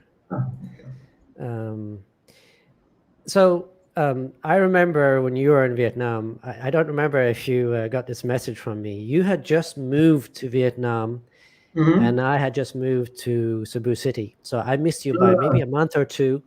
And I was watching your videos from Vietnam, and I said, God, I hate you. I just moved to the Philippines, and now I want to move to Vietnam. Why are you doing this to me? Because you looked like you were having so much fun in Vietnam. I mean, I could tell by your face, just your your positivity, that you are really, really enjoying it. So that segues to another question. Do you see yourself moving back there with V in the future? Well, I see, and V and I have talked about this. It'll probably be 2 years from now because we got to get past this COVID stuff. We got to get her passport going. But what we plan on doing is spending as much time as we can in Vietnam. Might be 6 months, might be 2 years, but things have to open up. I want her to experience it. I want her to see the things I've seen, but long term, it doesn't make sense for the two of us to be foreigners in Vietnam. I would have lived the rest of my life in Vietnam if I had met somebody and married somebody in Vietnam, because then the visas are worked out and all that.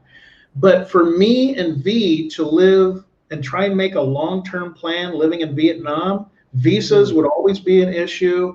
You know, when I pass away, who's going to be there? Really, family or even familiarity. So we do want to visit and spend a big chunk of time. I want to show her everything I've seen in Vietnam, but we don't see it as like where we'll retire. You know, we'll eventually come back to the Philippines because this is where her network is. This is where, you know, she can get lumpia. She can see her mom and dad, and when I'm gone, she's in her home country. So that's me and Mia, we want to travel, so hopefully I think probably by summer's end we'll be in a different country for a few months if things open up, and she has her passport now and all that, as long as she doesn't get offloaded, and we'll try to find ways around that. But okay, so Scott says, my current GF is dirt poor. I love her, but I worry about her lifelong financial obligation. Okay. Now there are ways of helping people. I mean, if she's an intelligent girl or she wants to go to school, schools here are really cheap. I mean, Silliman University, which is a really top university, not just here in Dumaguete in the Philippines. I think the cost per semester is like $500. I mean, come on, you know, it's just like that's not even one credit at a university in the States, you know. Gossip is the pastime in the Philippines more than anywhere else in the world. Use an annuity to move small amounts in and never.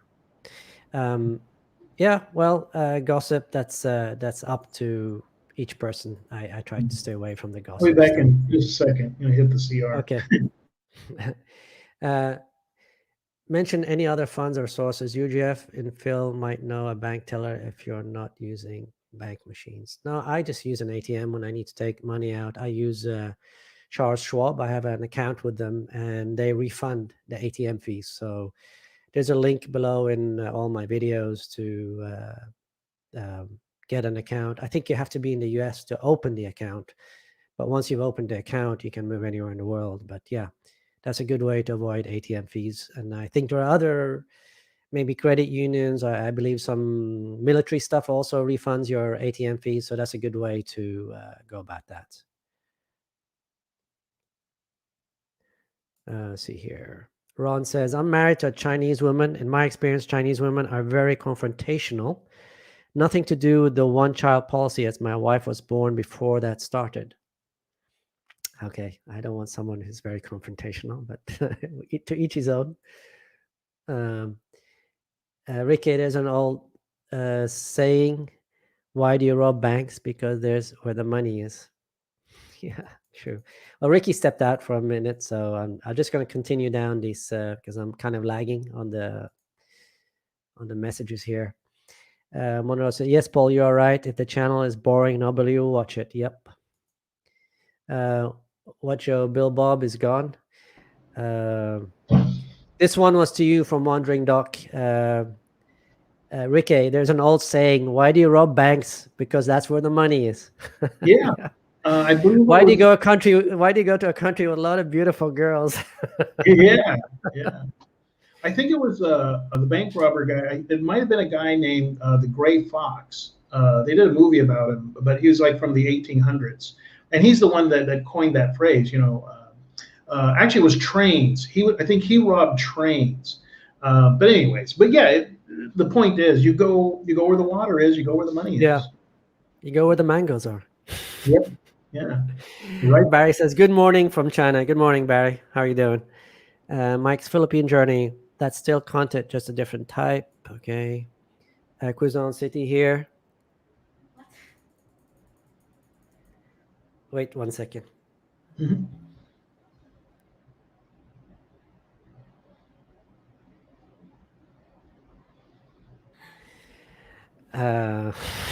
Yes. What percentage of expats in the Philippines have a YouTube channel compared to expats that not working, not working in YouTube?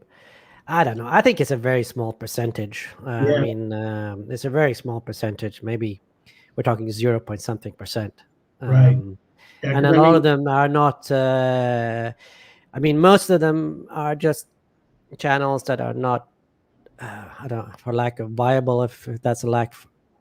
I mean, they're not constantly putting videos. They're not working the YouTube channel. They're not researching their content. They're just, it's just a channel, maybe of what they're doing for their family and so on. So, yeah, yeah, I don't, I don't think there's a big percentage, an it's even not even. smaller percentage that has good content. Yeah. Yeah. That's true. You can get that coffee in Dumaguete. At my Buffoons. Fune, at I my love. Fune Japanese restaurant. My Fune Japanese restaurant. I've never been there. Oh, guy, I used to hit the all you can eat sushi nights that they have. It's like I don't know. It's like at least back then it was like $8-9 and eat all the sushi you wanted. I don't care for sushi. If it's Oh, not okay. cooked, I'm not eating it. So, Yeah, but I'll go there for the coffee. yeah. Um, good morning, Paul from William. Good morning, William. Bythorn. According to Numbo, Tagbilaran is much cheaper than Duma. Yeah, I mean, I've looked at condos in Panglao. I saw this one condo with a swimming pool and close to the beach. One bedroom, small, but 10,000 pesos, $200. I can believe it. You know, that's cheap. Malaysia has an amazing food culture, and the people are super friendly. Mm. Yeah, that's what I've heard because Malaysia is such a blend of different types of cultures, so they have all kinds of food. And talking to a friend of mine, he says, you go to the market there, there's tons of different spices, tons of Mhm. different types of fruits, and Wow. so I'm excited about Malaysia. I'm excited for Vietnam and Malaysia, as I said. Now, some people have told me Thailand is really nice, but I've never really been that excited about Thailand because I've always seen it as a big tourist spot. So, but I want to visit Thailand just to see for myself. Obviously, I don't want to make up my mind about a country that I haven't been to. Filipino P is at home in front of the camera. That is rare on YouTube. She's like watching a news person on TV. 20-cent beer in Vietnam. Oh. I'm not really a beer drinker, so the cost of beer doesn't really affect me. I'm a coffee drinker, so the price of coffee is more for me. Yeah. Ron says, the content of the Philippines that I like to watch the most is channels showing a simple and different lifestyle than we have in the West. Showing can be happy with having less and being friendly. Mhm. Then you need to watch Filipina Life with Mia. There you go. Yeah. But I think having less, you can do it here. But people, I've seen these channels where you can live like a king for $1,000 and all. It's absolutely not true. I mean, you got to live out in the country maybe, Yeah. and you'll be very far away from good healthcare. You'll be far away from good food, good restaurants, and all that. And if that's a lifestyle you're looking for, then yes, maybe. But if you're looking for more of the stuff you had in the West, then no, $1,000 won't do it, in my opinion. I don't know about you, Ricky. What your opinion is on that? Well, I always say for a single guy, 1,200. You don't have to really worry about money. Like you said, you go out to Panglao and you're spending 200, even 300 a month on rent. The Yeah, rest of it is really just groceries, internet, and goof off money. yeah. But trying to live in the Philippines on $500 a month, you're really just skating thin ice the whole time. But even on $1,200 a month, unless you have a good reserve, and I'm thinking like 25K plus USD, Mhm. I just I guess I worry too much, but I always think of what happens if, you have to have enough money to start life over if you go back to the US, if you need to work and so on. So I think, especially living in the West, you can really minimize your expenses. For example, you can share an apartment, and then work, instead of working 40 hours, work 60, 70 hours, earn money, earn, and save, invest. So when you come over here, you don't have that issue. You don't have the money issues. You don't have to think about what you have to do. You can take your time, find a niche, and so on. So, Yeah. Anthony asks, have you gentlemen gained a lot of weight? I can tell you I gained a lot of weight. Well, for me, a lot of weight. I gained about 4 kilos or 9 pounds, 10 pounds during the lockdown because I couldn't exercise, and Mia kept making all this fantastic food, and we bought chocolate and watched a lot of Yeah. movies. So it became, we sat a lot around the house. And I tried to exercise, but like I said, I was arrested for walking. So Yeah. after that arrest, I decided, you know what, I'm just staying home. But now I've lost a lot of weight. I was at 73, 74 kilos. Now I'm down at 69 because I'm back at the gym exercising a lot. My diet has changed. I do meal replacement. So I'll do a protein drink sometimes instead of eating dinner or instead of eating breakfast. So I'm cutting down on my calories and at the same time increasing my exercise so I can burn more calories. So I've lost weight and gained muscle, and that's what I'm doing to stay in shape. Well, kind of same story as far as the whole lockdown thing. When I first came to the Philippines, I was roughly 284 pounds. And if you go back to my first videos, you Wow. can see I just had this big round head, and 284 pounds. Now, in the first 6 months or so, because I was walking everywhere, eating, barbecued meat and stir fry, I lost over 55, 60 pounds. And I got down, I think, all the way down to about 185, 190, which I hadn't weighed that in years. And I Just stayed at that weight for quite a while. yeah, But then I got a scooter. I got the scooter. I wasn't walking around everywhere, so I gained back weight in Dumaguete, and I got to about 200, 205. And then mm, now with this lockdown thing, about another 5, 10 pounds. So now I'm like 210, but I yeah. started at 285. So I'm down overall, but I need to lose about 20 pounds is what I need to do. Yeah, just for those guys or girls that think in kilos, just divide Oh, whatever is pounds, divide it by 2.2, and you'll get the kilos. yeah. So 289 was about 130 kilos, 129 Yeah. kilos. So Mhm. that's a big loss. Yeah. Yeah. But living in the US is so easy to gain weight. I mean, you Oh, go out to a yeah. restaurant, God, the You, meals there are got to be at least 1,500 calories each meal. And well, like there's this, and it's not uncommon. There's this place called Family Basket. Now here, when you get fries, you get like you can a almost small count the portion. fries. Yeah, but at Family Basket, it's like 3 potatoes worth of fries. It comes in a Yeah. giant basket, and then they put the burger on top. Yeah. Yeah. No, I mean, the US, oh God. I mean, I used to go to that Italian restaurant, Olive Garden, Olive Garden, and they yeah. had this one thing that I loved. It's called the Roman feast or whatever. And that Oh, thing, tour of I'm like, Italy. I used to get the tour of Italy. maybe that's what it was, but it was like Yeah, it one was of like a everything. big platter of all kinds of stuff, man. And Yeah, it's just, I look back and how the hell was I able to eat all that, yeah. And but the time I worked out a lot with weights, and I went from like 145 pounds to 180 pounds, and that was muscle. So, but then I went back to about 150, and now I'm about 150 pounds, 69 kilos. So yeah. Um, uh, Mike's Philippines dating calculation to stay safe. Your age divide by 2 plus 9 to stay safe. Example of your 18, 2 plus 9 equals 8. So you're safe in a range. So I'm 42. So he'd date someone who's 30, would be the youngest I'll date. I've broken this at times. I don't know how anybody comes up with that formula, but I'm guessing that's a formula made by feminists in the West. So I just completely disregard that. That's my opinion. Yeah, I mean, it's like I don't look at people's age. I look at like, is she interested in me? Is she right. attracted to me? When we walk together, does she try to hold my hand, or does she walk in front of me or behind me? What does she lean into me when I'm sitting there? Does she always touching me? Is she always excited to go to bed. That's the kind of things I look at. Or does she always have a headache? I mean, I don't look at it and think to myself, well, this is the formula I'll go by. If she likes me and I like her, that's it, man. That's it for me. Yeah.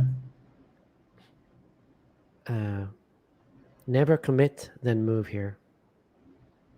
Okay. Oh, you mean don't commit before you move here? I agree with that. Yeah, completely agree. The change, especially if you bring them to your country. Now, yeah, that might be true. But actually, I know a guy in the States. He was, I'd say 65, 70 when I met him in Houston. And his girl was 25, 26. So a big age difference. And they're still together 15 years later. He's a guy with a lot of energy. So, and he used to be a pilot, so he gets all these free trips. So he travels the whole world with her, and they have a really fantastic life. And he's a super nice guy. He became my best friend, even though we had an age difference. We became really good friends, and politically we're in completely different spectrum. So we had this great discussions too, and I love people that you can have a political discussion without them getting mad, because it's just different opinions. And I love having political discussions because I like to hear other people's opinions, because it makes me think about my own opinion. But not online. People get so mad online. I don't know why. Kind of annoying when they spend 30 minutes discussing one comment while ignoring the build up. Not meant to be rude, just my own feeling. Not sure what you mean by that, Scott. Some comments are, more to discuss. Other comments are just comments, right? So, well, you feel that. A lot of times what happens is, like, if you give a 2-sentence answer to something, there's so much you didn't say that people make assumptions. So when you're talking about certain topics, you almost have to, if you want to do them justice, you do have to answer it so that people don't get the wrong impression. Yeah, but at the same time, you can't answer all comments with 10-minute answers, because you'd never get to the end, right? So Anthony says, remember this, suckers get taken. Yeah. I thought Paul was sending SOS with his blinking a minute ago. No, I've had LASIK, so I have dry eyes, and usually I put eye drops before I do the live stream because of the screens and all that, but I forgot. So I might go do that in a minute if I'm blinking too much. If I'm getting comments about my blinking, I probably need to put some eye drops. Send in the SWAT team. Yeah. I prefer city girls that are career minded. Yeah, that's a good comment. I met a city girl once, and she was really wonderful. She was actually older. She was like 32 years old, and she was a really, really nice girl. Just her attitude and the way she was, very professional. The trade-off when you date, say, the call center girl or the career. Just quickly, Ricky, I'm going to step off for a minute. I'll let you talk through. Okay. I'll be back in 1 minute. All right. The trade-off with dating a girl who is, like he was just mentioning, career-minded and all this, is that's great if you don't want a girlfriend who can just pick up and you want to travel and take her with you for a week or 2 weeks. In that case, you need a woman who can just go with you. But if you don't plan on doing a lot of traveling, if you don't plan on the two of you taking off for a period of time, well, then you can just kind of resign yourself to staying home. She'll go to work 8-9 hours a day, maybe work 6 days a week, and only have 1 day off a week on Sunday to actually spend time with you, plus do her laundry and all the other things she didn't do during the week. And so to me, it's a trade-off. It's great. Some guys want to be with a girl that has a career going and her job and all that. That's fine. Just know that because of that, not all of her time is going to be available. Now, me personally, you guys know, I like to move around. I like to make up plans at the last minute. And V and I are able to do, like, we went to Bantayan for 5 days. And if she had a job, there's no way she could have taken off with me for 5 days, So for me, I don't need a woman who has a career. I don't even want it because I want to know that when we want to go somewhere or relocate to another island, we do it. But you can't do that when a girl has a career that she put a lot of time into getting. Yeah, that's true. That's really true. That's something you have to consider whether you want to travel, whether you want to stay in that city. And there's a lot of considerations, and all dependent on you. But there are some really nice career women. If that's what you're looking Yeah. for, there are some really wonderful career women. My wife became Americanized when she came here from the Philippines. I think most women do. I really think so. I just and it's you can't really blame them either. The problem is, and this I was told this, and I didn't believe it. Most of you guys know I was married to Filipina in the States, and I was told by a good friend of mine who was also married to Filipina, like, make sure she doesn't hang around other Filipinas. And I just ignored that. But the thing is, when they hang around other Filipinas to have been there and maybe married and divorced, they give them all these ideas. Well, here you don't have to put up with that. Here you don't have to do this. Here you don't have to do that. You can just divorce him and take all his money and blah blah blah blah blah blah blah blah blah blah. And in the beginning, maybe they can resist that, but with that drilling over and over and over again, they become corrupted. So yeah. Yeah. I have a new friend that had happened. Sad. Yep. See, the idea of Americanization totally different for Pinays. I'm not sure what he means by that. Paul, I always saw what happens in your household in any country, meaning how you raise your children is what they will become of. Yeah, true. That's why I believe in a two-parent home, not a one-parent home.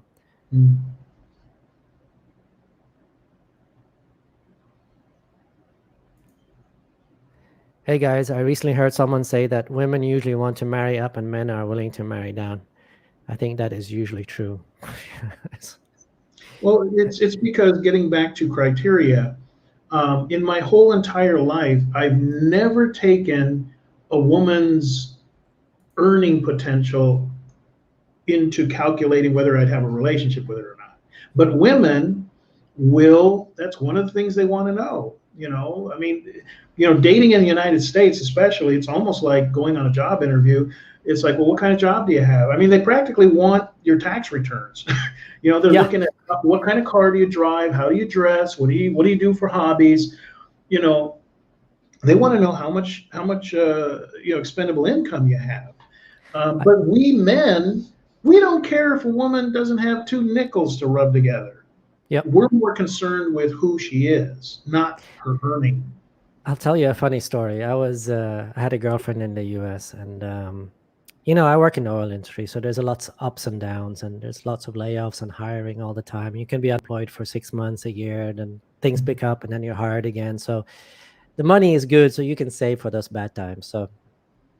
But I had a girlfriend, and everything was going great. I had this fantastic job, making good money, company vehicle, everything, And after 3 months, she started talking about marriage, how she wanted to get engaged. And I told her I have no intentions of ever getting married again.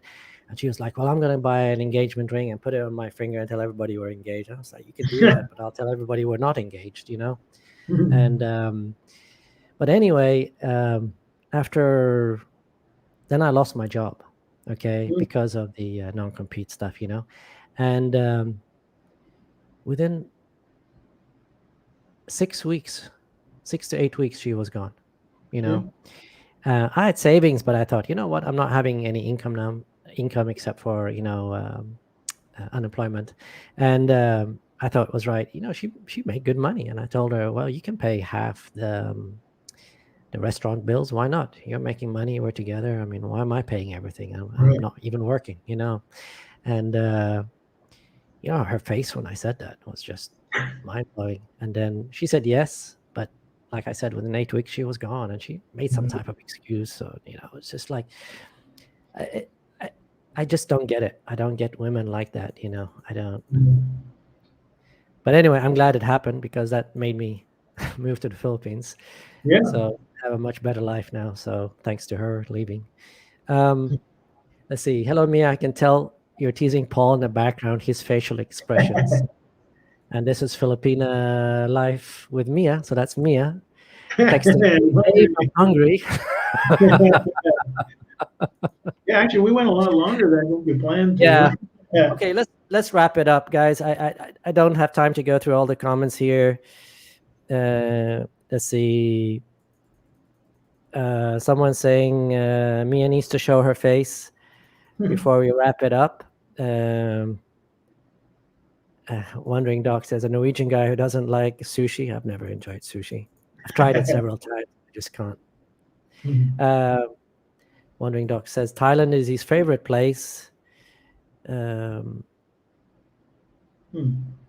vacation girlfriend seems the hardest to find. Too many guys promising marriage or paying short time. Any suggestions? By Bob here. I don't think it's too hard to find at all. You just tell them, hey, I'm going to there and there. Do you want to be my travel partner? And I think many girls that don't have that experience will say yes. Marriage is a trap for any man. Kind of agree. Ricky might disagree, but I kind of agree on that. I do know a lot of guys that are happily married, but it's not for everybody. It's not for everybody. I won't get into that. But vacation GFs are the easiest to find. I have 5 long terms like this right now. 1 in Hawaii, Japan, Taiwan, China, and Malaysia. Okay. Don't show your picture here, Wandering Doc. They might be listening. Okay. So anyway, I think we're gonna wrap it up and Hey, Mia, babe, you want to come show your face? You want to come say hi? So Mia wants to say hi to everybody. Say hi to everybody. Hello, everyone. Hi, Ricky. Hello. So anyway, she did her interview with Gio. Then that's all done now. Yeah, it's all done. All right. It's all done. So yeah, he posted it. She was a bit, it's her first interview, so she's a bit shy, but we'll work on that so she does better. Well, thanks for having me on, and thanks for coming on. It's been a pleasure, man. Yeah, and everybody check out Mia's channel when you get a chance, yep. and yeah, visit that. Okay. All right. Thank you, everybody. We'll see you. Okay. Bye, everybody.